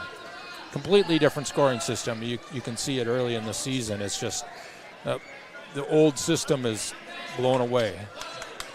Different game. It'll be interesting to see how it plays out during the season. Yeah, I think it will make it more exciting. I think wrestling fans will adjust just fine. And yeah. One escape to make it 12-5. Paplo likes to be on his feet here, scoring those 3-point takedowns. I think there will be more people. Ooh, nice slide by himself for a 3-point takedown for a 15-5 lead. Yep, instantly going to cut him 15-6. 1:29 left in the second period here, and Paplo trying to take control on his feet. So 23-9, the team score. New Ulm Eagles on top of the Red Bulls. Paplo up 15-6. Slide by, sticks the leg in backwards, gets the 3, then just gets back out of it and cuts him. 3 takedown, 1 escape.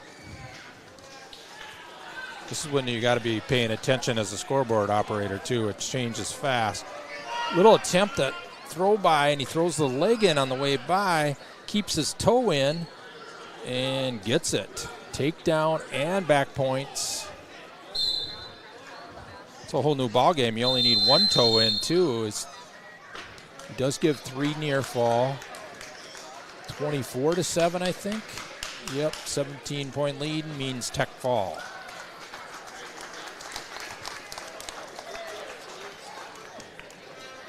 We think. It's Jago's first night on the scoreboard, so we'll give him a break. I don't think it goes past 20. I think that's. I don't think it goes to 20. Oh, that's probably not. It Yeah. probably doesn't. Yeah. That's true. I didn't think about that. 152 pounds, Camden Briggs. For the Red Bulls, Caden Lang. 9th grader Caden Lang out there, 3-3 on the year. Was hurt for the regular season last year.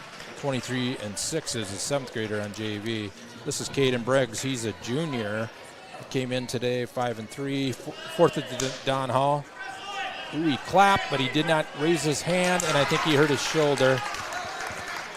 I think Briggs has got a bad shoulder, and I think it might have popped out. He stopped like something hurt badly. Oh, yeah, you can see it right now. His right shoulder.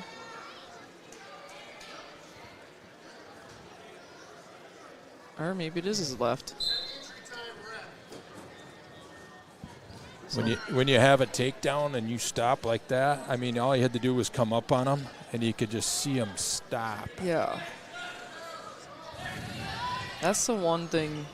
I mean, injuries obviously always hard, but shoulder, because then the other guy knows it, and that's where they go after. Yeah.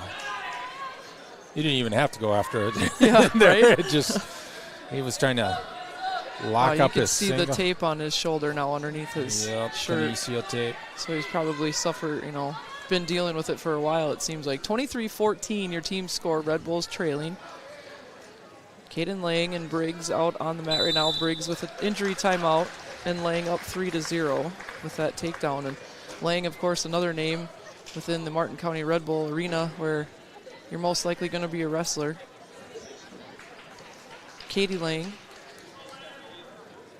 Whether you're a boy or a girl, yeah, you're likely going to be a wrestler. I remember the Lang brothers from a long time ago when it was just Martin County West, and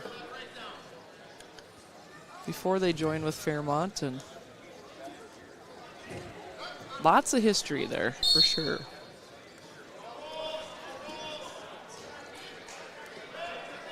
Good sit-out attempt by Briggs.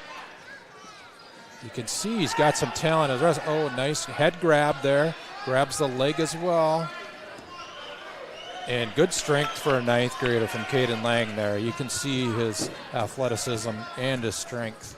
Well, Briggs he's not letting his shoulder bother him too much, it doesn't look like right now. Kind of intense. Probably happens to him once a practice. Right. He's trying and to the adrenaline kicks in. Manage it all year. Just a tough injury. Well, once you do that in wrestling, you don't really get over it until you get a break. Good shot attempt and trying to go to a dump there. Lang. Elbow deep. Coming back up. Briggs trying to trip across. Good action from both guys here. Very subtle. And Caden goes back to a single and stalemate called. Good action both ways. Both guys trying for a takedown there pretty hard. A lot of energy used in this first period for sure. I thought it was interesting what you talked about in the first match too, with that new rule with like the 1 point in and maybe see more stalemates on the edge of the mat. Yeah, as you get further into the season. I was implying that I think you got to call stalemate if somebody's just milking the clock at the edge. Go ahead and call a stalemate more often, or stalemate more often to create more action in the middle when needed. Yeah. Refs are going to adjust to these new systems as well, new calls as well. First period finishes 3-1.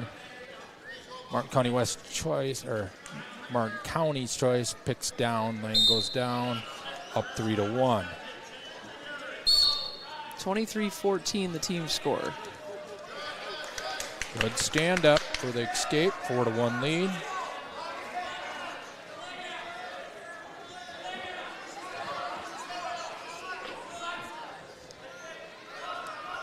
I feel like Caden Lang's put on quite a bit of muscle since last season as well. He's grown a lot too. Yeah. I mean, his height has definitely sprouted up. I didn't even recognize him for a second there. He just looked like he was 6 inches taller. Good single from Caden there. Good defense so far. Gonna give a little hop. He can just, he's trying to scoop the far leg. Good switch. Switch the legs through. And now he can try and create more hip separation and actually score himself. Good leg strength for a 9th grader. You can see him sprawl hard. And he's going to get it. Takedown 3. Caden Lang. 7-1 lead. Nice tight ride here. It's taking some of the energy away from Caden Briggs. Nice tough cross face there. Ooh, don't get too high. Good reaction. Felt it. The old why didn't I make my headgear tighter move by Caden Briggs on the bottom here as it's right across his eyes. If it happens to you twice, you got to go tighten your headgear. I saw guys from JCC last year that had it happen 5 matches in a row, and I'm like, someone get over there and tighten that headgear. Tighten that headgear up. It's like torture. Down to 3 seconds left here in period 2. Good ride out, Caden Lang. So 7-1, Caden Lang up as we go to period number 3. 23-14, your team score. Yeah, Caden. Caden, as 7th grader, wrestled 113. Of course, he was hurt last year. He told me he was probably going to wrestle 26, but I don't know if he was going to make it last year. But that's what he tried to tell me, at least. But definitely doesn't look like a 32-pounder anymore. He's up there where he needs to be. Very nice frame on him, and you can see the athleticism, taking it to a junior at the moment. Yeah, good ride on top here. Got him a little tired now. See if he can't turn him. See if that headgear won't fall down again on him. And he gets the warning. Tries to roll through. Got to watch the right knee here. Watch that knee. Yeah, that makes my knee hurt. There we go. Good call. No sense letting that go. Well, and I heard you say in the first match, too, they were going to watch the choking because of that, what happened at the state tournament last year. Point of emphasis for the referees this year is to make sure no one's getting choked on the bottom in the front headlock situation. He caught him there and gave him a free escape. See if they can't get a takedown here for a major. 10-2 would be an 8-point. And nice deep shot. Can he finish the fireman's carry? Good reaction by Briggs there. Still got energy. Both these guys look in shape to me. Very nice job for an early season match here. There's been a lot of action and a lot of effort all match. Yep, good call. Stalemate it was. 38 seconds remaining. Martin County looking for one more takedown here for an 8-point win in this match for a 4-point team movement. Another good shot by Lang. He's got it deep. Ooh, he's got him down to his hip now. Caden Lang just got to come up to the left leg. Briggs. Caden Briggs trying to roll him.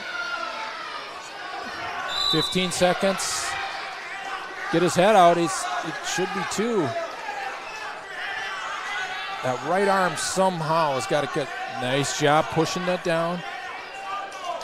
Really pretty good defense, too.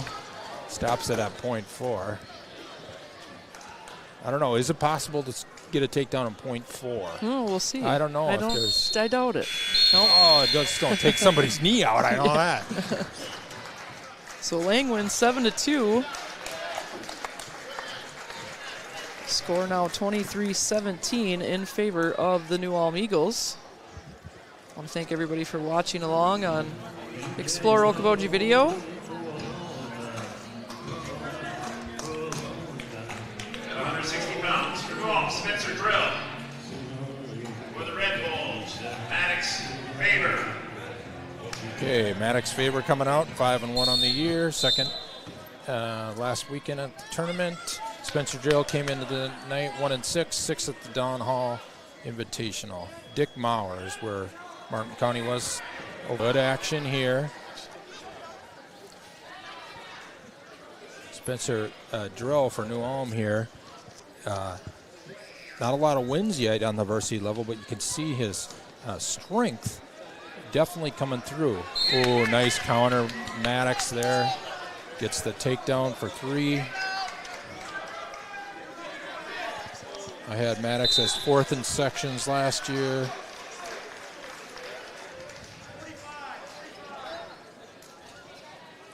Yeah, he wrestled well in sections. Disappointed, I think, with his finish, but nice takedown.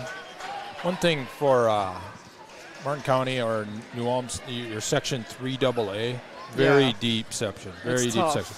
Every team is at least pretty good, and as a result, every team's got 6-7 pretty good wrestlers. Those getting 4th in section 3AA is about like getting 2nd in section 3. Yeah, there's a big difference. The other thing I like about A over AA is you don't have to travel as far for sections. Oh, I was looking at the schedule and I'm like, that's going to be a fun trip for individuals. Nice job with the arm, running the arm ball, getting to his back. Only 3 seconds on the clock. Can he get a pin here? Oh, good effort by Spencer Drill there. Not getting pinned. Good effort for near fall, 13-2 after the first period. Did you know that the 3 wrestling classes are not equal in sizes? Oh, yeah. Well, and I'm pretty sure I'm 2 not years sure ago when why. I was headed to the individuals for the Red Bulls, we passed a school that was in section 2 on the way there. And I was like, I don't think that makes very much sense to me. Good throw by Like for another 3-point takedown. 2 Up and by a half. 14. Was it Mora we went to, or I can't remember. It was crazy. I just don't understand why we'd have 3 classes in any sport in the Minnesota State High School League, and they want to have the equal numbers of participants per teams. It'd be fun to sit in on a meeting when they decide all of that stuff, just to think, see what they're thinking. I think they are going to change it to make them equal, but, well, back in 1992 when I graduated, it was 2 classes, and the top class of the big schools had about 1/4 of the kids, and the other 3/4 were all in the bottom. So it was like good luck down there. Nice armbar, running a pinning combination. See if he can't get 6 out of it instead of 5, and he does. Maddox, beautiful job there with the armbar. Just in complete control the whole match. Rolls him over late and gets the pin before the tech fall. So that ties it up, 23-23, as we move to 172 pounds. Ty Colby will be out there for the for Red Bulls. Ty Colby, 5-0 on the year, 11-6 last year before an injury, I believe. And Wyatt Pollard, number 9 by the Guillotine and number 6 by Minnesota Wrestle, senior. Did not qualify for state last year, 5-1 coming in, second at the Dawn Hall. 35-18 last year. 2 losses to South Stye, but who's counting? Good attempt. This is the second best match in this duel, I believe. And we'll see if Colby can stick with Wyatt here. I think he's got a real chance to make this a good match. See if Wyatt Pollard's wrestling at a different level this year, or if he's similar. 3-1 with a quick escape. Oh, and another spin around. Wyatt trying to show his strength here early and say, you're not going to compete with me. And Ty does not take it. Quickly gets behind. Wyatt Pollard reacts. Ty's a pretty tough kid, so you don't want to look past him. Good hip control by Wyatt, though, and gets the takedown.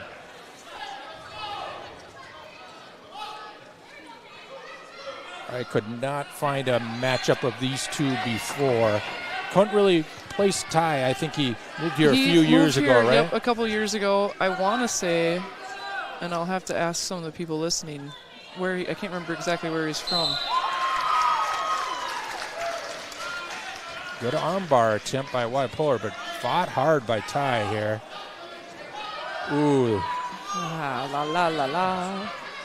Beautiful job by Wyatt. You can see I've watched him wrestle since kindergarten, Wyatt Pollard, and he's always been a smooth wrestler. 4 back points there, 13-2.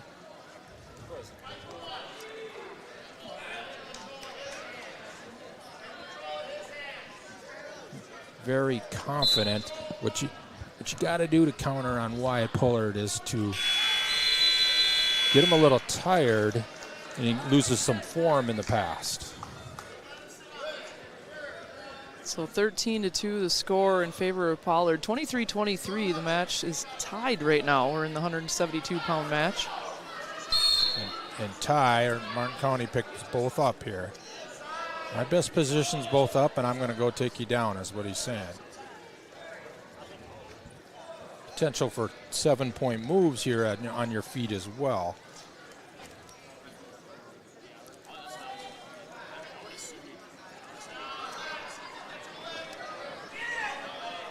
That's a takedown.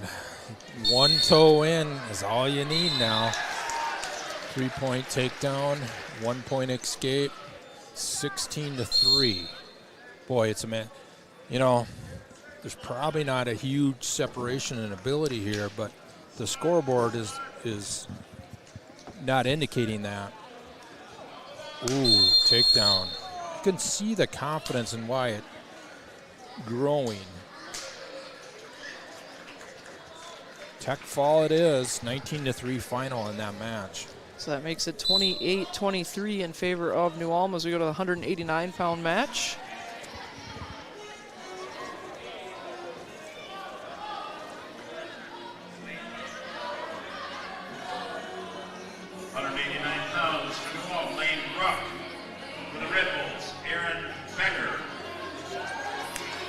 Aaron Becker out for Martin County, 4-2 on the year, 9-6 last year. Third at the Dick Meyer last weekend. Out for New Ulm, Lane Ruck. Came in 4-2, 5-2 now. Fourth at the Don Hall. And wrestled 152 pounds last year. Takedown Lane. Been around the block. He was 30-19 last year. And he's only in 10th grade now. He had a very experienced year last year in 9th grade. One escape. Good job by Aaron Becker there. And Aaron Becker just an 8th grader for the Red Bulls. It's kind of funny when I see ages and I'm like, doesn't look like an 8th grader. Yeah. Even wrestling moves here, he looks like he belongs out here, that's for sure. Got a good body build for an 8th grader, that's for sure.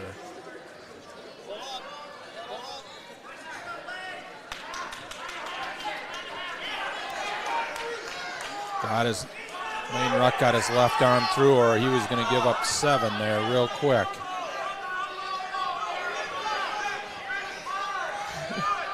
Hanging on to the ankle, and that's it. Good job there. 3-point takedown to take a 4-3 lead.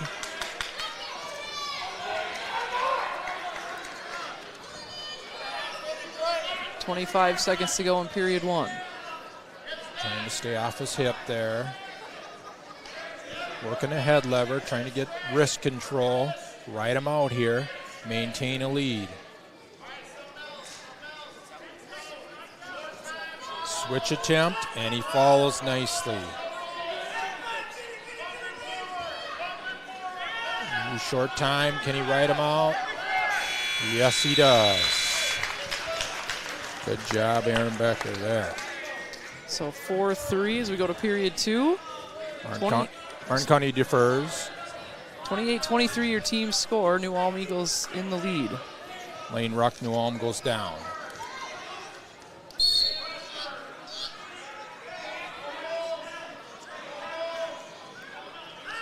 Another half Granby attempt. And nice trip back. Reverse direction, tripping them back. Trying to stick a leg in now.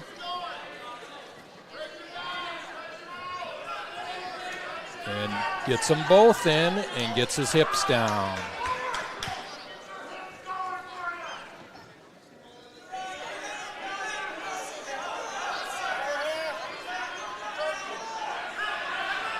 Gonna be stalemate here soon.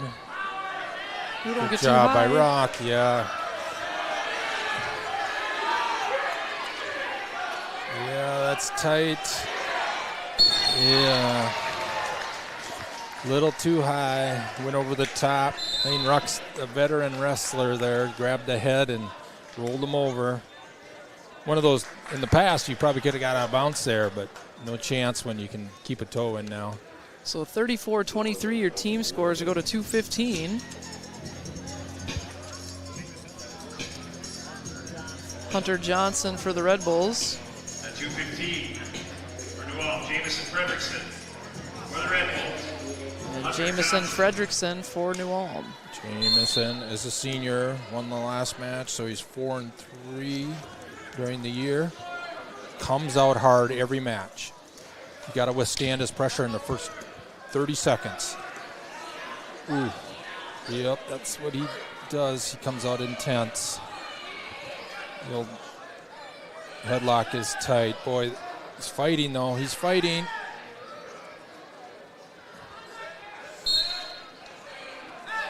Ooh, oh, he's all, they might have him. No, not quite yet. Hunter's fighting hard on the bottom. Jamison has to lift the head. It's amazing how 40% of wrestlers have wrestled their whole life and they don't know how to finish a headlock. If he lifts his head right now, it darn near breaks your ribs and you give up real fast. Can't breathe. It's just torture underneath there. Good attempt. Got it all the way down to 55 seconds left. Somebody lost a team point. Johnson said something, I think, after the match was over. I think he felt like he was getting choked. Couldn't breathe.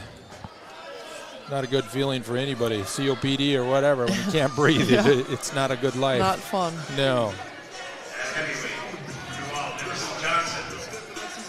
Well, Coach Williamson will have a talk with him about that, that's for sure. As we come to the heavyweight match, 285, heavyweight, 40-22 your team score right now. Ooh, I am not sure who New Ulm's heavyweight is. I got two of them listed here, so I don't know which one it is.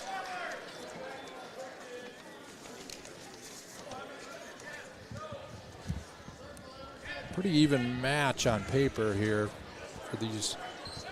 Jago, who's there? New Ulm.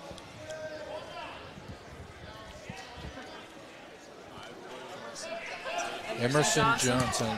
Emerson Johnson, 4-2 in the year, 5th at Don Hall. When in doubt, ask, I guess. There right? you go. Ooh, good double there. Yep, gotta work that half right away in a heavyweight match. Got the arm. Keep that arm, don't let that arm go. Keep your weight on him now.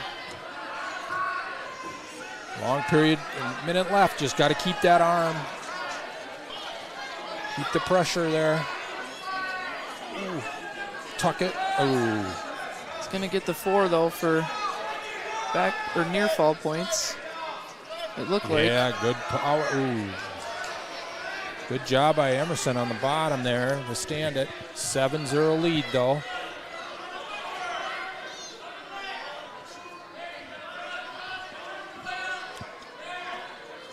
.28 seconds left in period 1. Good attempt at a breakdown there. Grabs an ankle and drives. Got him down to his stomach. 15 seconds left.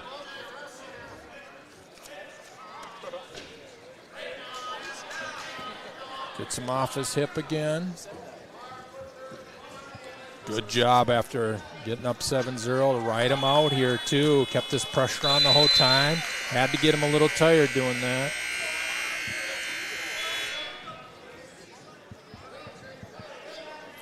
Martin County defers, New Ulm.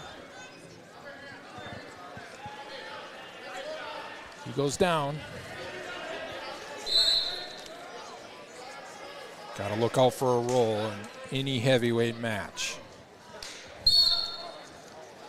Good breakdown. Done a very good job of getting him down to his hip. He just needs that next move once he gets him to his hip.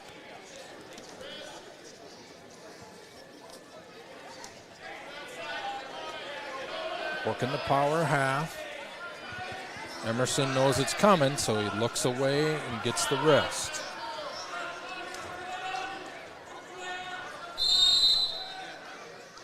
Good hand control and keeping his hips down. Yeah, work that arm bar. Breaks his hips down again. He knew he was going to cost somebody from stalling. You just don't know which way it was going to go. And he called bottom.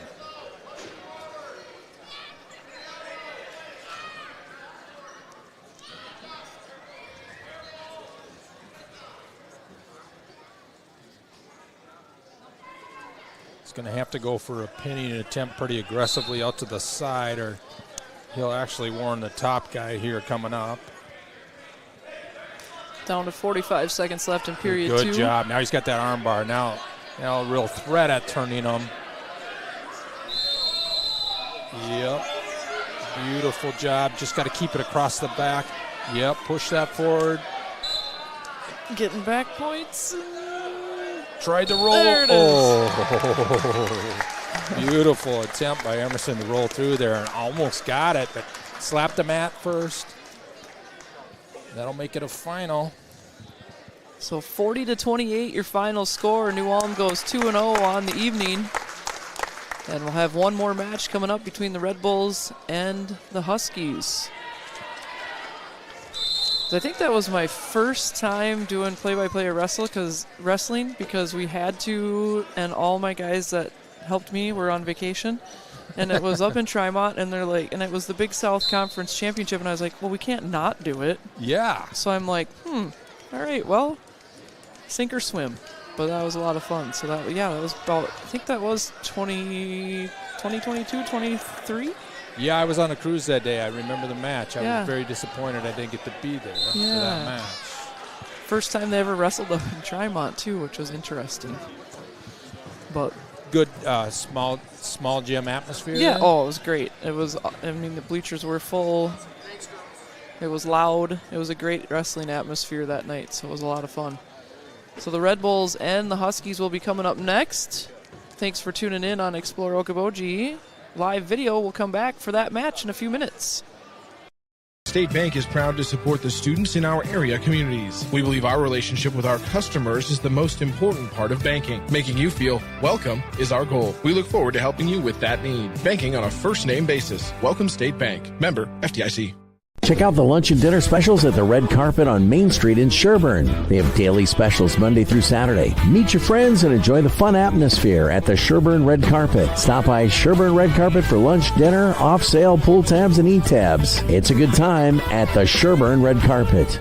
Live Fit Sport and Wellness Center in Fairmont is a state-of-the-art commercial gym, offering a 48,000 square foot facility full of cardio and free weights, indoor track, and the latest golf simulator. They also offer Parisi training, chiropractic care, massages, and tanning. Live Fit Sport and Wellness offering personal training to meet your personal goals. LiveFitFairmont.com. Poppy's Double Dry Car Wash in Fairmont offers a state-of-the-art automatic car wash, 2 self-serve bays, and it's open 7 days a week. Purchase a VIP Club Wash Pass starting at $20, which is a great gift for the hard to buy for. Keep your beauty shiny all year. Poppy's Double Dry Car Wash will make your vehicle the cleanest it's been. Stop by today at 1317 North State Street in Fairmont. Farmers State Bank of Trimont offers you the tools to stay up to date on your finances. Stop by and visit them in Trimont or Denell to get started. Good luck to all the area students and staff in all our communities. Farmers State Bank of Trimont and Denell. Member FDIC and Equal Opportunity Lender. Explore the opportunities waiting for you at Minnesota West Community and Technical College. We offer a network of 5 campuses and 2 dynamic learning centers. Each location offers specialized education tailored to its community's needs. Whether you're seeking technical training, transfer pathways, or a liberal arts degree, embrace flexibility with distance learning options, including PSEO. We are one college with endless possibilities. Check us out at mnwest.edu. Ag Performance of Ormsby. Unlike any other seed company, Dave Brenneman is here for all your conventional corn, soybeans, and enlist soybeans, along with unique chemicals. AP will focus on lower costs and higher net returns with honest and caring service. AgPerformance.com of Ormsby. The Trimont Town Center is open 7 days a week to serve you. Stop in and save with their great weekly specials. They have fresh cut meats, fresh veggies, and so much more. They are your local grocery store and gas station. You can still get there with road construction. Shop local.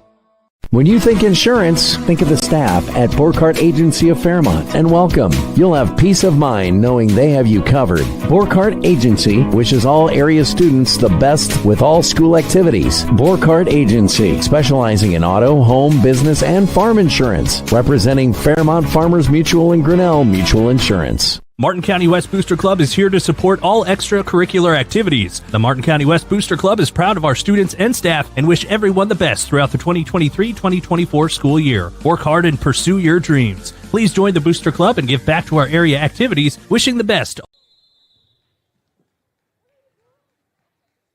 Discover Jackson Collision and Classics at their new state-of-the-art facility in the Jackson Industrial Park. Family-owned, fully insured, and dedicated to complete customer satisfaction. For top-notch service, visit Jackson Collision and Classics today.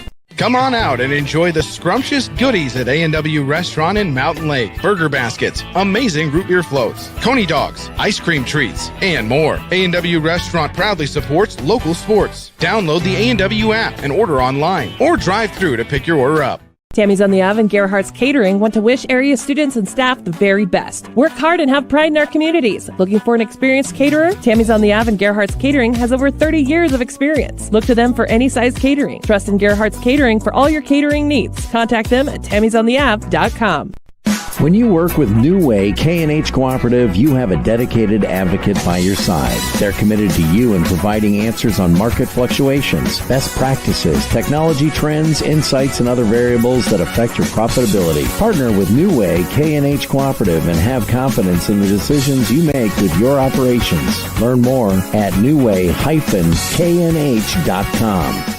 United Hospital District is welcoming new patients. Welcoming patients who prefer truly local health care. Patients who prefer individualized care from doctors and medical staff that live in the communities they serve. Welcoming patients ready for a change, and they'd like to welcome you too. Visit uhd.org to learn more. The world's hardest working, smoothest riding ATVs and side-by-sides are ready and waiting at Jackson Sports, your local Polaris dealer. Stop into Jackson Sports off Industrial Parkway in Jackson. Jackson Sports, here for you, and continues to support our community. Temperance Lake Ridge Senior Living is here to support you in all your school activities and encourages you to be fearless in the pursuit of your goals and dreams. Temperance Lake Ridge offers state-of-the-art assisted living and memory care. Hi, this is Cade from the ASA Auto Plaza in Jackson, Minnesota. ASA Auto Plaza is a proud sponsor of our local sports teams, coaches, and athletes. When you're looking for a new or used vehicle, think local as well. That's ASA Auto Plaza, your hometown family dealer. Lauren Traeger Auto Body of Trimont is here for all your car and pickup repair needs. Look to them to be your go-to team for repairs, oil changes, tires, and more. Family owned with many years of dedicated service. Lauren Traeger Auto Body of Trimont is here to serve you and everyone in their community. What does it mean to be on a team? It means other people are depending on you. That's why the Bank Midwest team supports student athletes, because we know being part of a team teaches you a lot. So good luck to your team from ours. Bank Midwest. Member FDIC. Don't miss the weekly sale at the Blue Earth Stockyards. Hay at 9:30 and cattle at 11. They're there to help you with all your livestock marketing needs. Auction, cash flow, direct shipments, and procurement.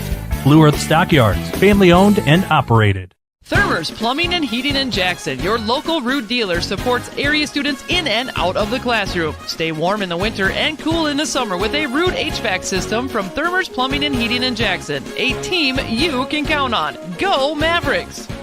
Stripes or gutter balls, it's all good at Dudley's Garage in Lakefield, Minnesota. Head to Dudley's before or after the game for great food and fun. Dudley's Garage in Lakefield, Minnesota. Open Tuesday through Sunday at 11. Eat, drink, bowl. Northland Chiropractic of Welcome prides themselves in honest and patient-centered chiropractic care for all ages. Call Dr. Brooks Broman at 848-0291. Wishing all area students the best of luck from Northland Chiropractic. Boquet Building Supply of Truman, Fairmont, and Jackson is here for all your residential and agricultural building needs. They have fully stocked lumber yards, AP equipment, and parts. Boquet Building Supply is family owned and is here to help you with all your projects. Find them in Truman, Fairmont, and Jackson. See their completed building ideas at For a successful season this year to the Husky Wrestling team from Extended Ag Services. Work hard and set your goals high. Wrestling is one of the oldest and greatest sports known to mankind. This sport builds character and discipline to the highest degree. Go Huskies from Extended Ag Services. Carlson and Butson Law proudly stands behind multiple state champions JCC Wrestling. Best of luck defending your title this season. With advanced instruction shaping collegiate-level athletes, JCC cultivates discipline and determination on and off the mat. Carlson and Butson Law stands behind Jackson County Central.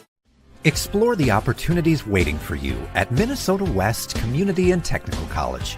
We offer a network of 5 campuses and 2 dynamic learning centers. Each location offers specialized education tailored to its community's needs. Whether you're seeking technical training, transfer pathways, or a liberal arts degree, embrace flexibility with distance learning options, including PSEO. We are one college with endless possibilities. Check us out at mnwest.edu.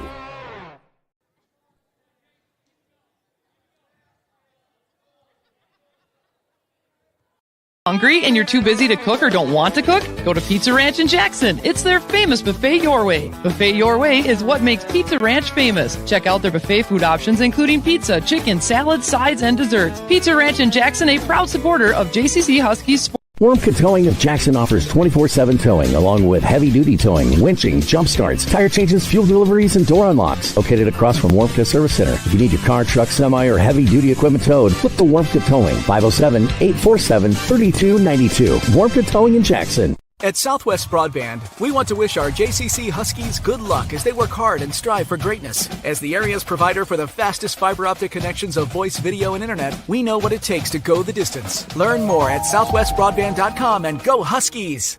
Terry Bargfried, your local American Family Insurance agent, is proud to support the JCC Huskies. Contact her today at 507-847-3440 or stop by their office in Jackson. American Family Insurance.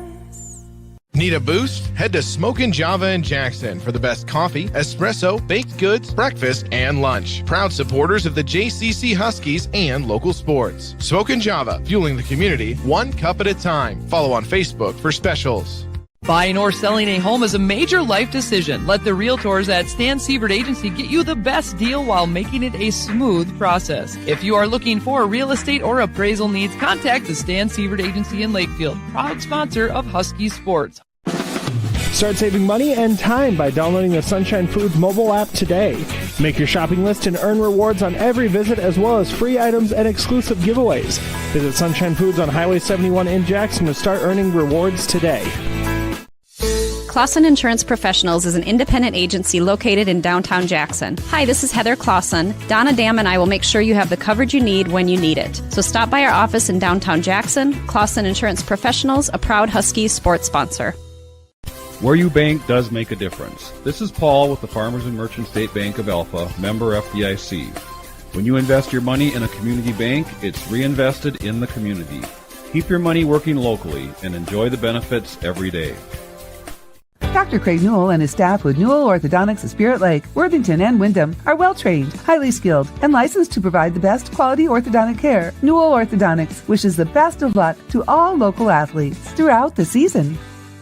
Ashley Schmidt at Focus Law Firm in Jackson is proud to support the JCC Huskies. At Focus Law, they know it takes tremendous focus and determination to compete at a high level. To learn more about Focus Law, visit the firm's website at focuslawfirm.com. Go Huskies!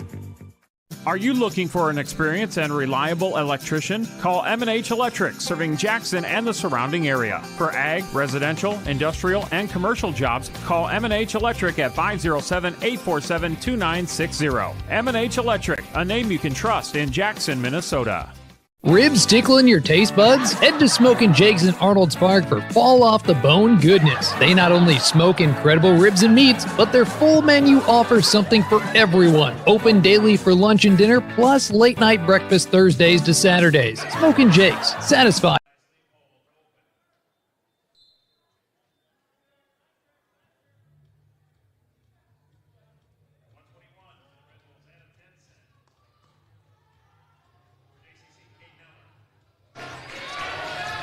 And welcome back here to Fairmont High School. JCC and the Red Bulls now out on the mat.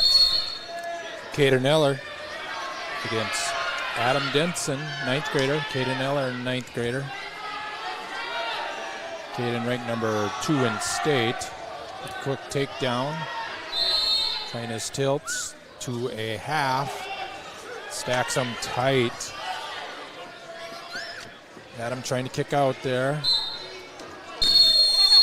And pin for third place finisher in state last year, Caden Eller.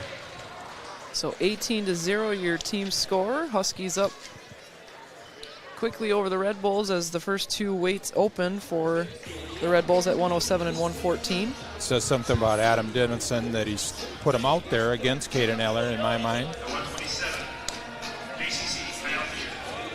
JCC 127-pounder is Kyler Thier. And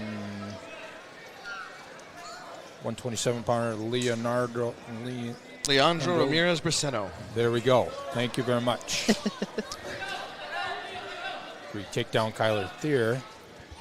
Kyler finished third at state last year as well at 107 pounds, bumping all the way up to the other side of Eller to 127 this year. Stacking them as well, couldn't hold them there.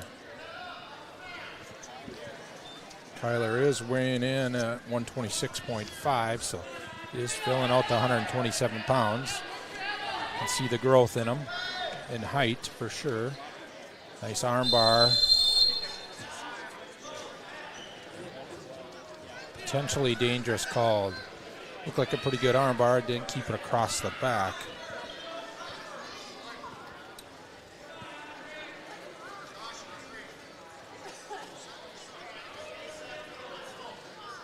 Caution called on the bottom guy. His hand was on the stripe. He's got to be past it. Can't touch either side of it.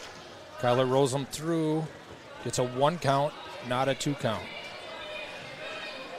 On his back, almost a reversal, still not. Kyler's able to cover the hips a little bit and brings him back down. No back points. Only was a 1 count when he rolled through. 53 seconds left in the period. 5-0 lead. Kyler does get the leg in this time, trying to power half him over.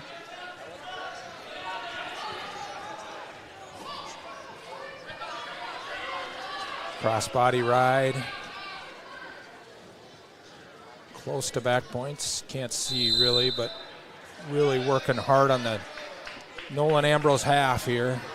Switch from the leg on, takes the leg out, throws a hard half, rolls it over, does get him on his back. 20 seconds on the clock, trying to stay off his back.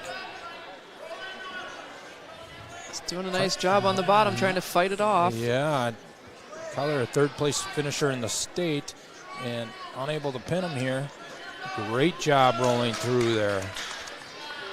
Kyler does get 4 back points for a 9-0 lead, but holds off the pin very nicely. So we'll go to period 2. Thier up 9-0. Huskies leading 18-0.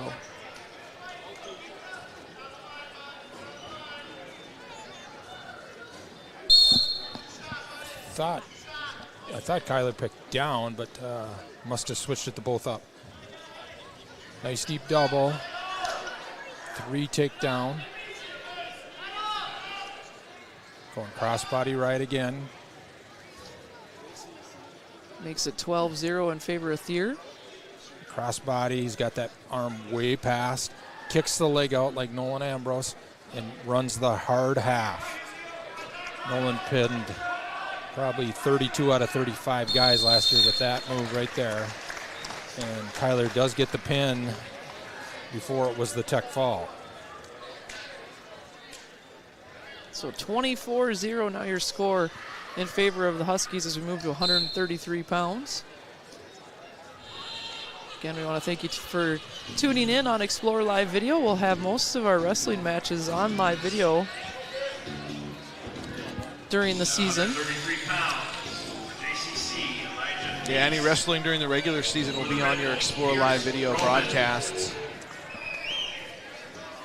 Out for JCC is Elijah Thies, and out for Martin County is Pierce Roman. Isaac did not make 133 pounds, so could not be sent out here for a highly anticipated good wrestling match at least. 3 takedown as he rolls through a headlock. Good job by Pierce. Let's see what Elijah.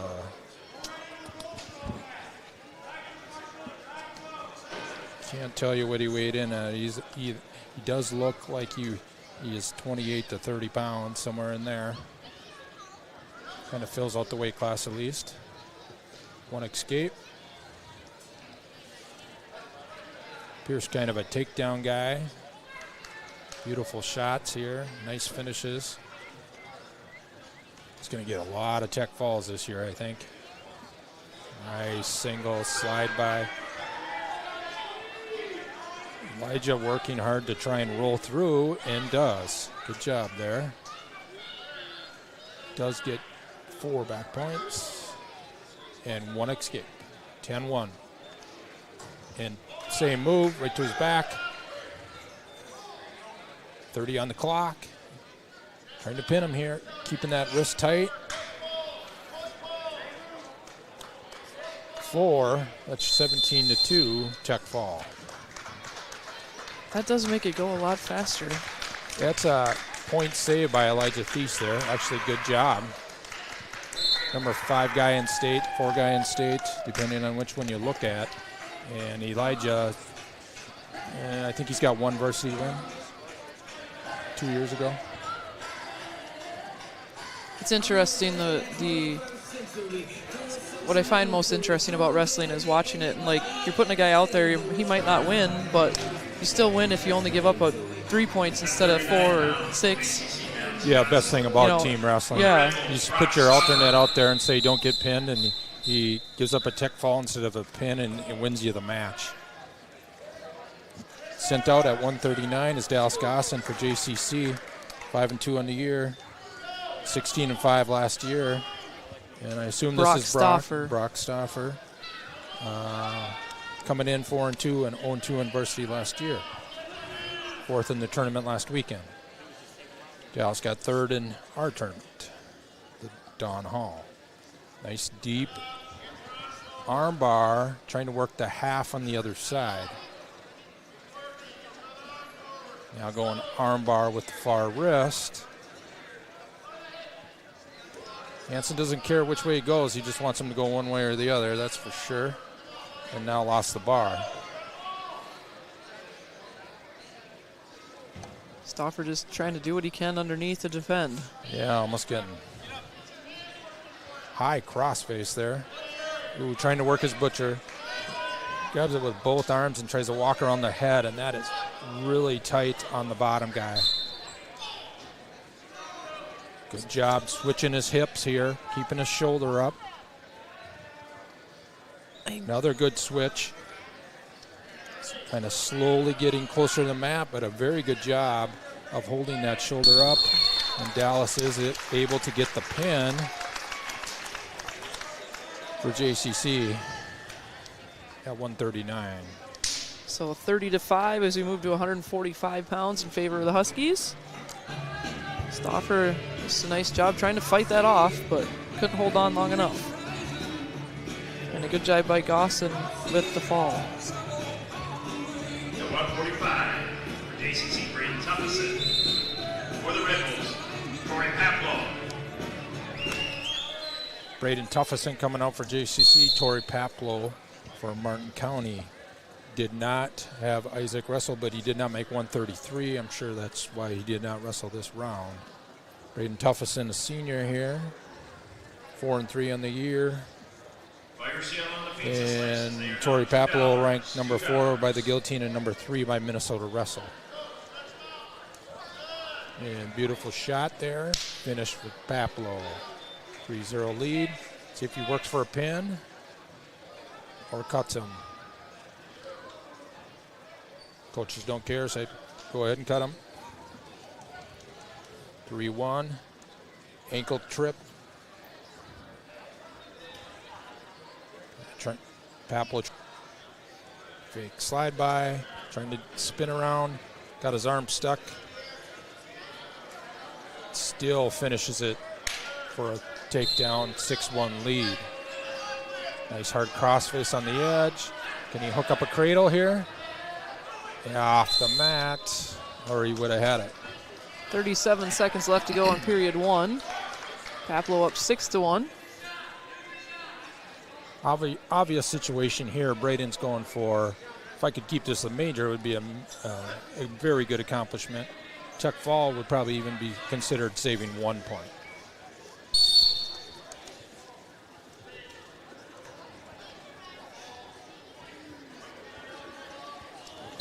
Caught him, but even if he got the takedown there, he wasn't going to get a takedown because it didn't count as an escape yet. So JCC Tuffison is still down. And of course, both these teams will be at the Pizza Ranch Invitational this weekend. Start time 9:30 for that? at the high school. 9:45 is what it says online. 3 takedown.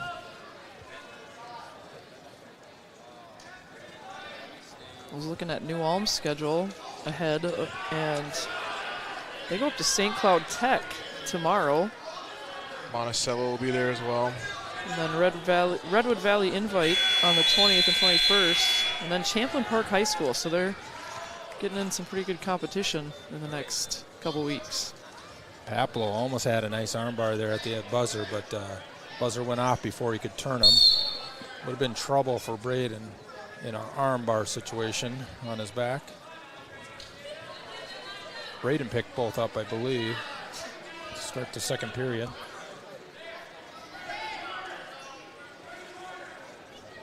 You can see Braden's definitely an underdog here, but you can see that he's, oh, that was debatable. You can see that he's wrestled for his career here. You can see how he knows his position and still keeping his hips away and knows how not to get thrown to his back from his feet.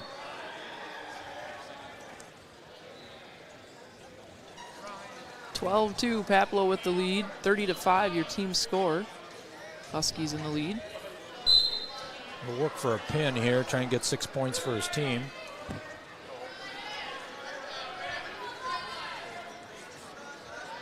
Trying to trap that left arm of Braden and bar him up for a pinning move.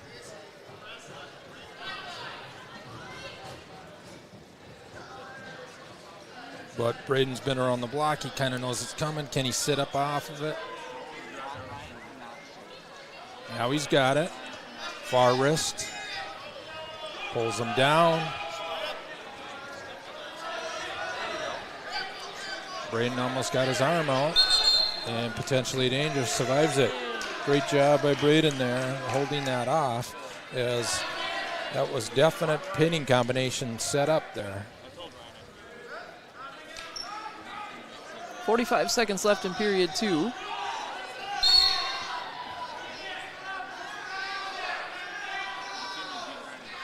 One of those circumstances, if he can easily Tech Falls him, he feels with the 3-pound takedown, but he's working for the pin here. Stall warning on bottom. JCC working the straight half now.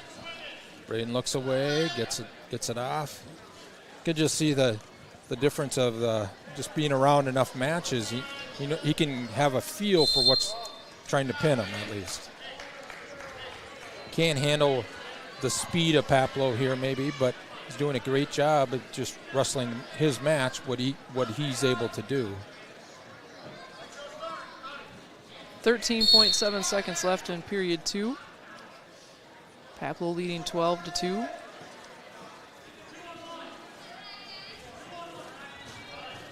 Switch attempt by Braden, but Paplo too experienced for that. Got another armbar in there, very close to being able to turn him with that. Tougheson's choice here, and he picks down.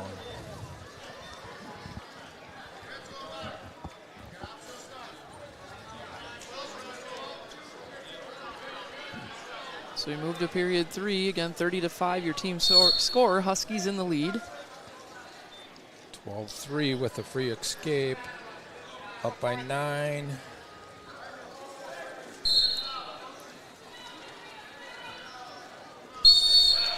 Probably need, yep, there's the stall point.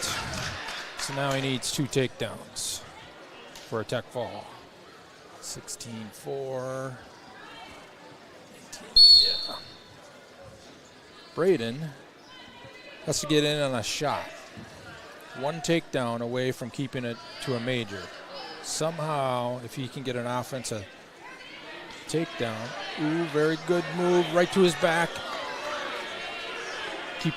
Lift that head, and he's going to get a pin. There it is. Paplo just too experienced for Braden. Toughest in there. He didn't control the whole match. Throws him to his back late, third period at least, and gets the pin for the 6 points. 32-11 your team score now as we move to 152 pounds.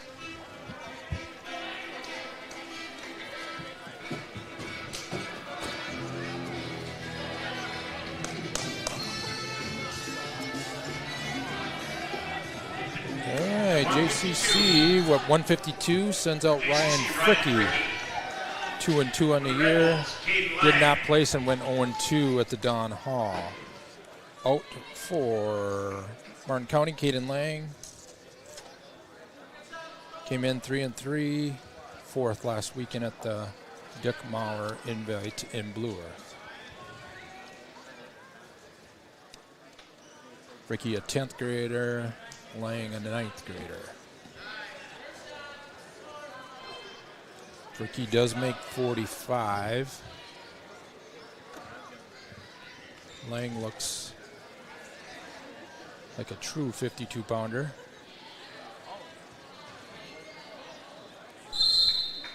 Deep in and a shot, Fricky, but Lang doing an excellent job keeping hips away and trying to throw the leg in. Ooh, coming over the top. Good job. Hooked up a cradle off of it. Caden Lang gets back points. 3 takedown, 3 near fall. 6-0 lead, Lang. 40 seconds to go in period 1. Caden Lang was 150.6 at weigh-in.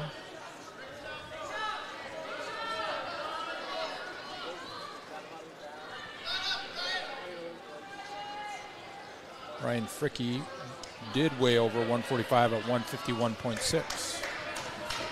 Good ride by Lang there. Out of bounds. 17 seconds left to go. Always a big to ride him out in the end of a period here. Fricky really wants to get an escape and get that 1 point. Just create some momentum like you're back in the match. Good cover. You can see that Caden Lang has some wrestling matches behind him in his day here. Very good body position from the top. Always looking for something to grab to turn him. So 6-0 as we go to period 2. 30-11 your team score. I'll keep saying it even though I know you can see it on the video because it's just habit.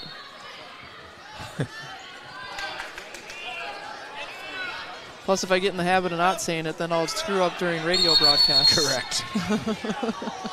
Everybody like, what's the score? Why can't you see it? Clasping on Fricky, 1 point for Caden Lang. Munson says he wants him to cut him. Fricky lifts him up. Good return, excellent reaction by Lang. Immediately steps back up, tries to switch. Good job by Fricky stepping into it and bringing him back down.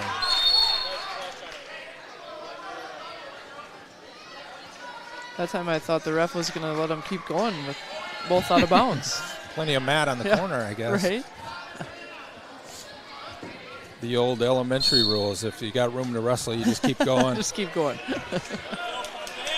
Another good stand-up by Lang. Fricky drops down on the leg.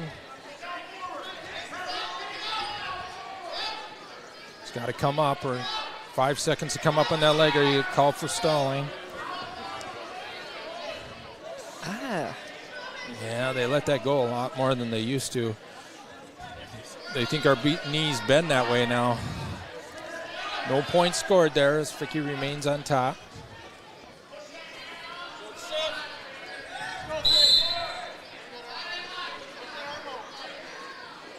$50 seconds to go here in period 2. Coming out the back door and gets the reversal. 9-0 lead for Caden Lang. In control here. Goes to the arm bar.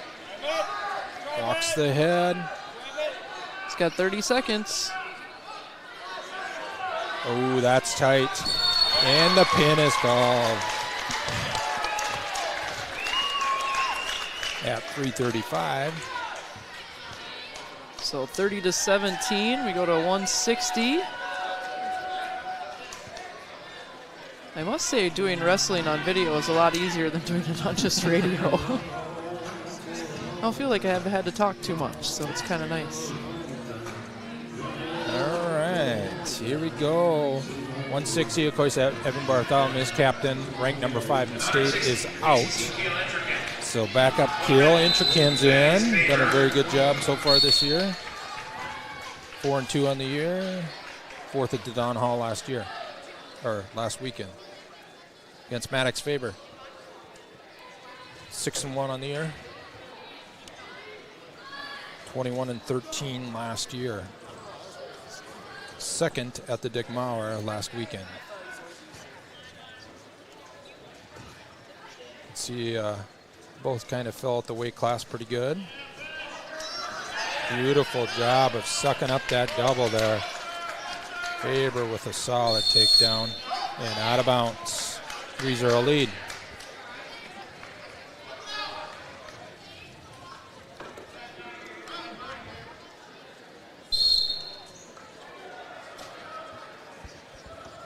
Two points off from my prediction here, but Faber can change that real quick with a nice pin here. Good attempt at a cradle there. But Inchikin, nice counter, gets control of the wrist, pulls it over top, and gets an escape. 3-1. 1 minute remaining in the first period here. Next takedown's big.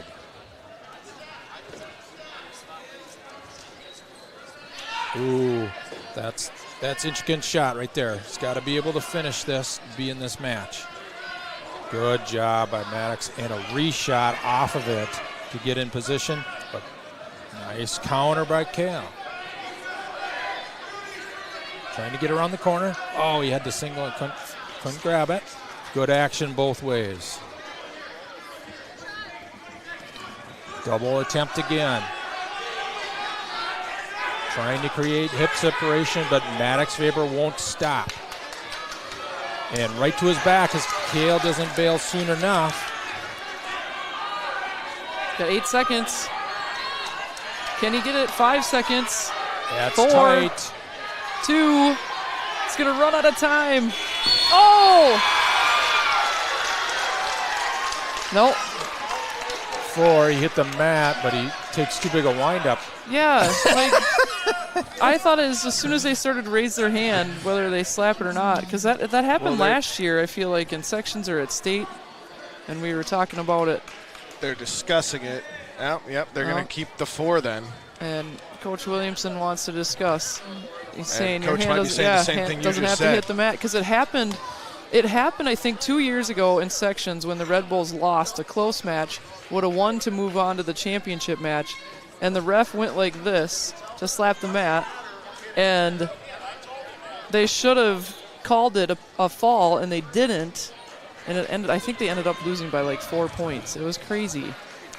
And then I had talked to Coach Williamson after that, and he said their hand doesn't have to hit the mat. It just has to be they're up in the motion to call the fall. I think he was up in the motion. Yeah, it looks like it. We'll have video later. I know. Is the clock on there? I know. Oh, boy.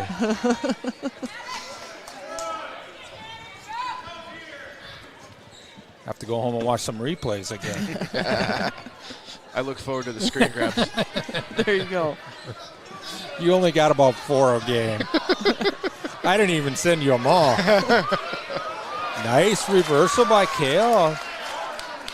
One thing about Kale, he's a true wrestler. He doesn't give up, really. He's always working hard in the room, and that's part of his improvement has been because of hard work over the summer. He's put in the time and escape Maddox, make it 11-3. And a nice shot in again by Faber. Faber does not stop on these shots. And a beautiful finish. It looks like he's stopping him on the shot, and he just keeps going and finishes it. It's a good quality. What was it, Carver Roman? The older, heavier, younger? Yeah, Carver Roman. Doubled it. You just couldn't stop. He just kept going until he got there. Ooh, close to back points here. Kale's trying to get his left arm through, and he got it. 14-3 lead for Maddox. One turn away, really. Not quite. 18-3. Yep, 1 4-point turn away from the Tech fall, and there's 17 seconds left on the clock to pin them. 10 seconds. Good bridge. He's readjusting. He's pushing hard. 5. Kale working his butt off on the bottom. What a job there. Beautiful 4-point move for back points there. But Kale fights it off, saves 1 team point. Will it matter or not, we won't know at this point. But he did his job when he was laying on his back for sure. So 30-22, your team's score as we go to 172.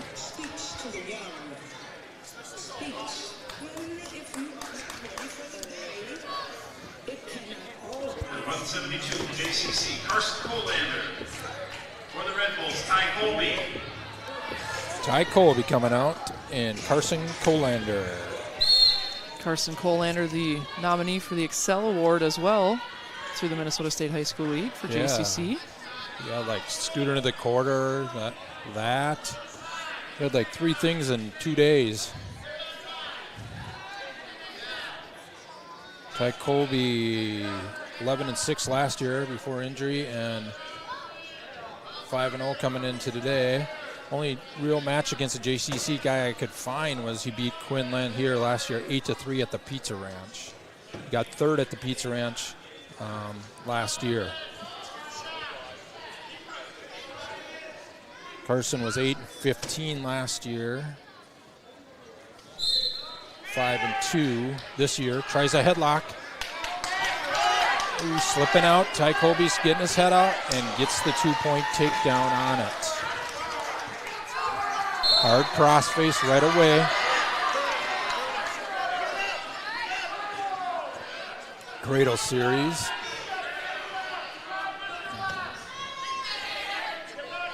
Down to 50 seconds in period 1. Nice escape and response from Carson.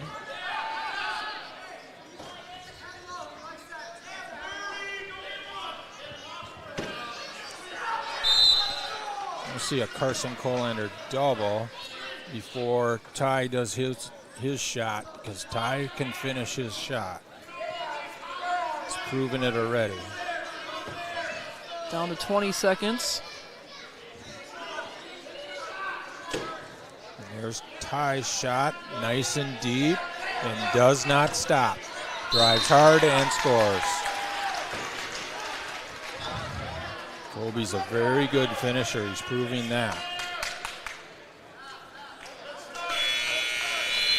Both Kale Inchikin and Carson Colander have stopped the initial shot, but haven't got the hips far enough away to stop the penetration.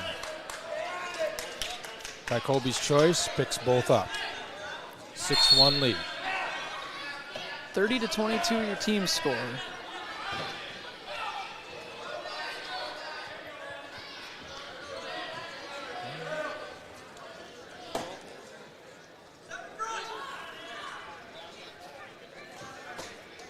Little possible throw here. Colby slides him by. Hips him down. Is he going to go for a pin now from the top is the question. Little butcher series. Stacks him. Walks the head. 1 count only so far. Carson gets back to his knees.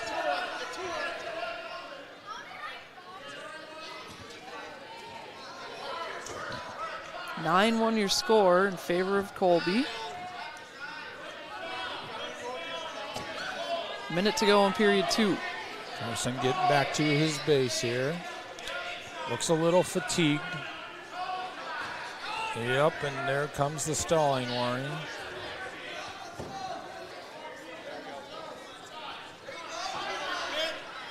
Hansen with a little smirk.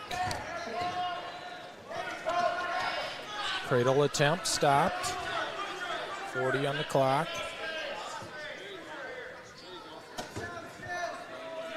9-1 lead, or a major decision at this time. Carson trying to stand.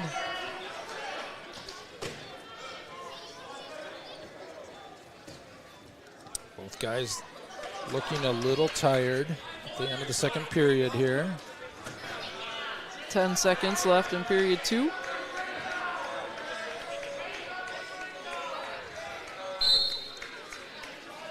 Rides the ankle, rides him out. Solid lead for Ty Colby.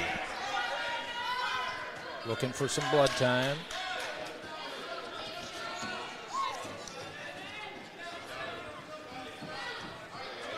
And they're going to get it now. Blood time.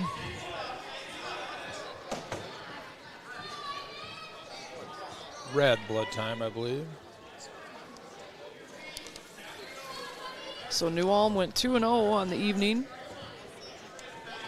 36-30 over JCC to start off the night. 40-28 the win over the Red Bulls most recently. As when Coach was going up and having the conference, they finished things up over on the JV mat, so everybody was walking by during that shot. But New Ulm goes home with a sweep, and like you said, they have to go on the road against St. Cloud Tech and against Monticello on Friday as well. Both these teams will be in action at the Pizza Ranch Invitational coming up in Jackson over the course of the weekend. Of course, a bunch of flat earth wrestling going on over the course of the weekend as well. For the Friday Folk Style Open, you have until 10 p.m. to get signed up for that if you so choose and you haven't yet. Both up to start the third period. Another deep shot by Colby. Colander not giving it up yet and trips him down. Great job, Colby. There's that finish, 12-1 score.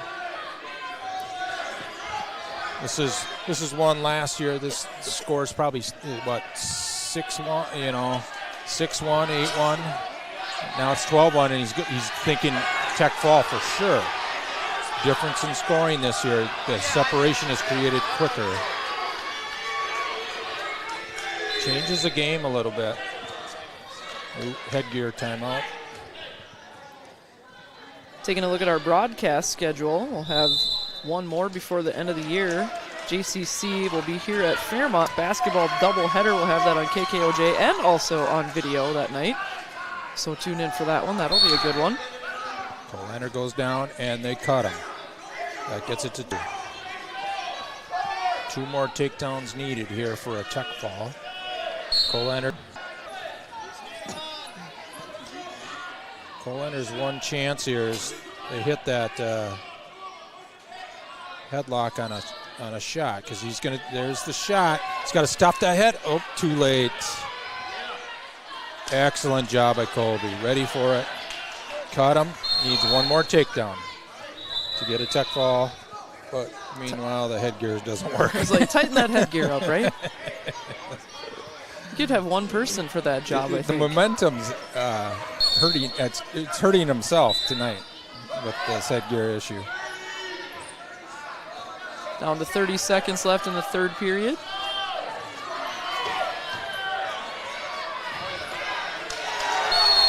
There it is, Tech fall. 18-2 final with 22 seconds left in the match. So that makes it 30-27 in favor of the Huskies as we move to 189.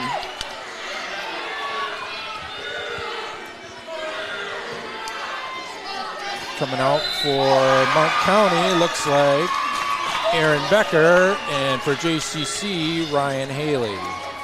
Ryan's 3-2 with a 33-14 record last year. He is a senior. Aaron Becker is an 8th grader. Came into this 4-2. Third at the Dick Mahler last weekend. Ryan finished second at the tournament. Don Hall. And one thing I thought was interesting was looking at the guillotine rankings in Class 2A. Simley's ranked number 2. Yeah, they lost quite a few seniors, and they lost some transfers back to their home state. Oh. The brothers that came left, and some other guys left too. Interesting. They literally shouldn't win it this year. Yeah. Ryan Haley is ranked by Minnesota Wrestle, but number 12. So it's kind of that borderline whether he was going to be ranked to start this year. Heard him for the Gila team that he didn't make state because he pretty much looks at who made state, and that's what he goes by rankings at the beginning of the year.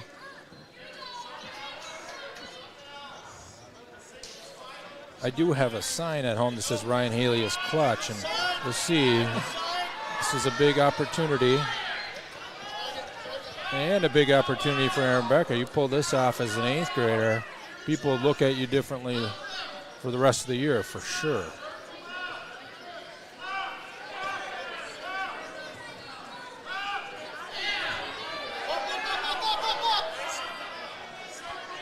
Good defense there.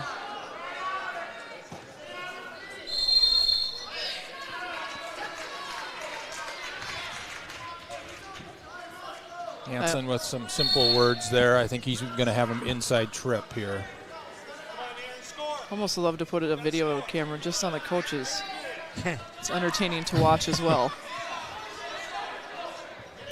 Randy Baker was really fun to watch. He was very intense as a coach, just sitting there. Down to 2 seconds left. And there's the end of period 1, 0-0. Haley and Becker going at it here at 189 pounds. I think Becker's going to be a lot of fun to watch this year. Yeah, you can see his athletic talent. As is Haley, but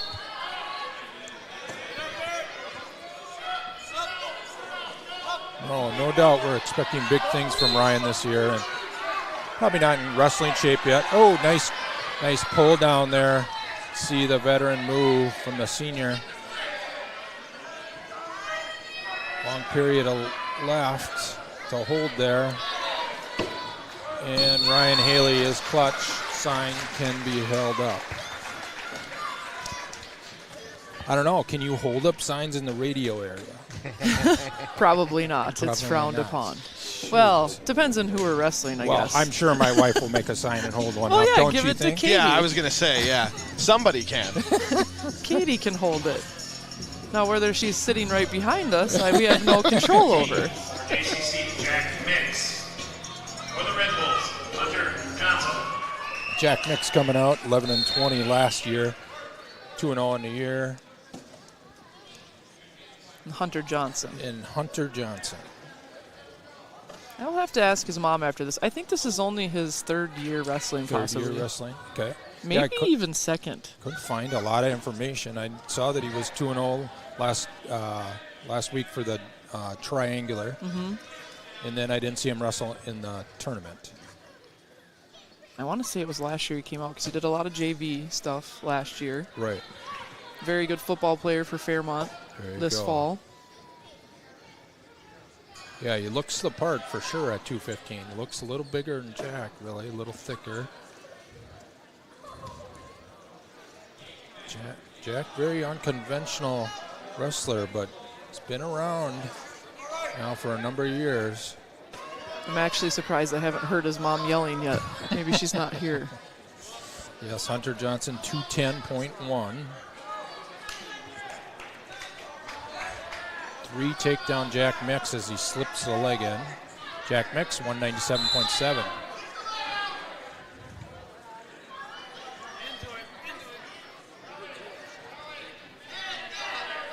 He's got the leg in. Trying to get some cheap back points here. Not quite giving it to him yet. That's one thing that's not real consistent on what that point of when it's back points is. It's getting the count now, though.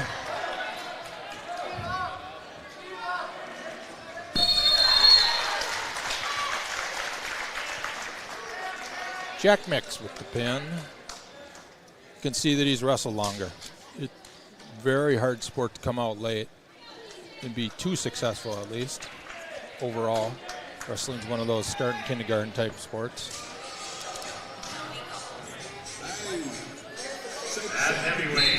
Jackson County Central Gymnastics getting a win over Wyndham Mountain Lake tonight on the gymnastics side. 125-75, 113-60. Michael Hansen out for JCC, senior. 5-2 on the year. 9-22 last year.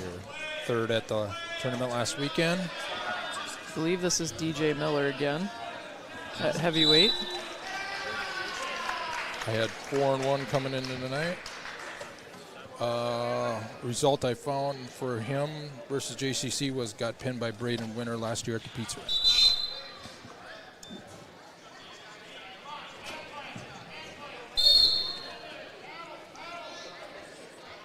Got a little chippiness going on right now. Mike's not the easiest guy to wrestle, I'll say that. He's in 5th grade, and I was a coach, and I think he headbutted me twice by accident. He wasn't even trying to hit me in the head, and he hit me in the head twice. Was it last year, team wrestling, when he got that big win, and was it sections? Yeah. That was fun. That was like right at the end. Beat that kid that was ranked, and everybody went nuts. Yeah, Mikey's had some very good moments for JCC. I remember when he was in 5th grade, he won a tournament for us in Blue Earth for Flat Earth over St. Peter. Not always a lot of offense for heavyweights. And just like that, on cue, this little duck by. Mikey tries to go right to his roll and does so. And he's getting back points. Keeping his right foot in.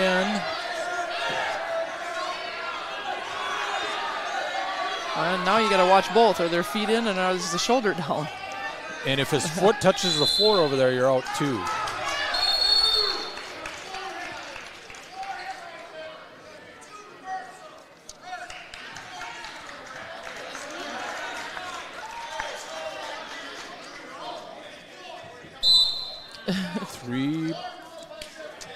Three near fall. Yeah, they gave the reversal and then 4. All right. Yep. All right. Makes sense. And then his foot hit on 2 the floor. and 4, and then out of bounds. 3 takedown only. So 6-3. Mike's ahead. It's a good job by both wrestlers right now. It's fun to see a lot more action in the heavyweight match than you typically see. A lot of effort the whole time here for both too. Yeah. Both want it. It's getting a little high.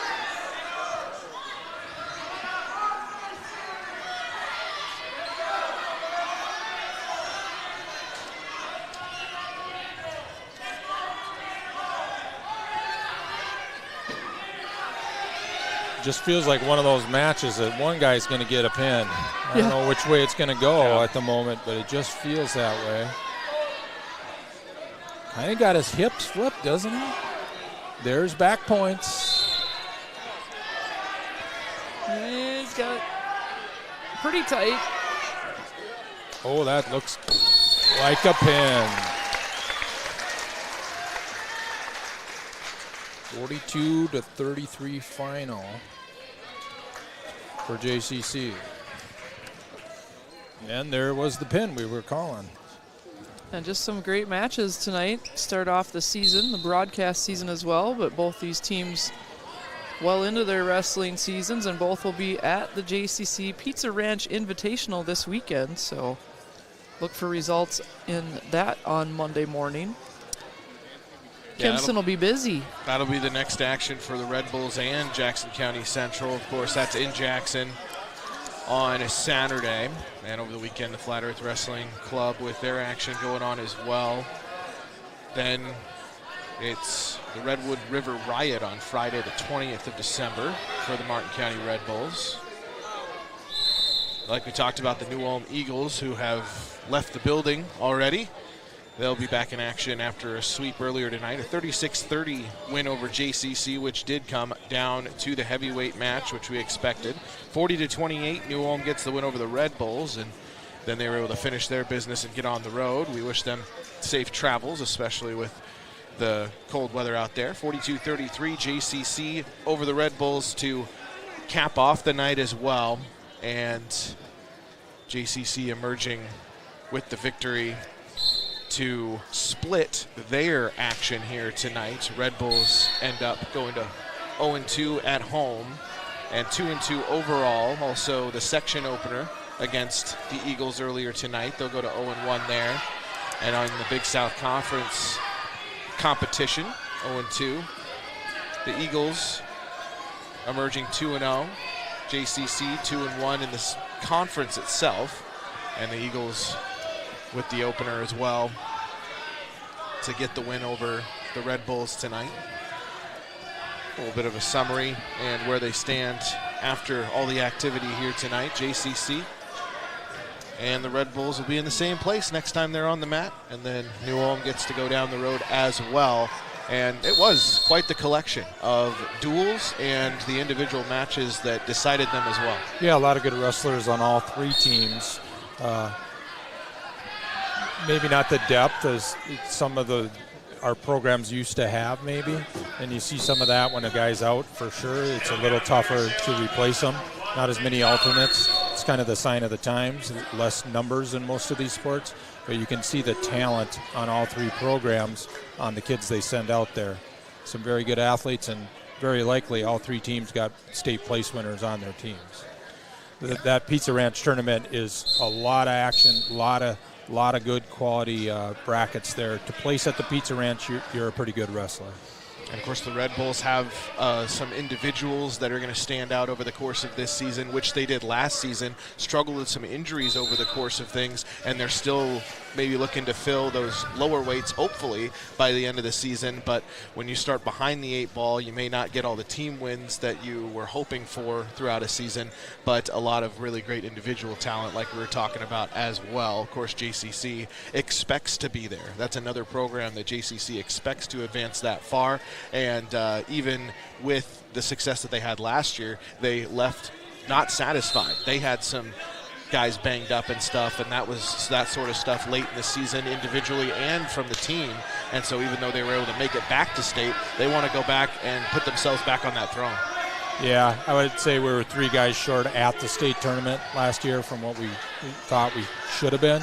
And it definitely affects outcomes of matches when you lose by 2 points. So no doubt injuries play a big part in Class A wrestling. Not enough depth usually is sort of some of the problem there.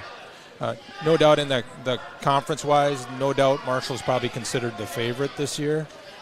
Really, JCC kind of upset them at the beginning, or last year during the Big South, and pulled that out thanks to Quinlan here getting a pin against a guy who ended up placing in state. And it's the reason we won that duel last year, and the reason we won the conference.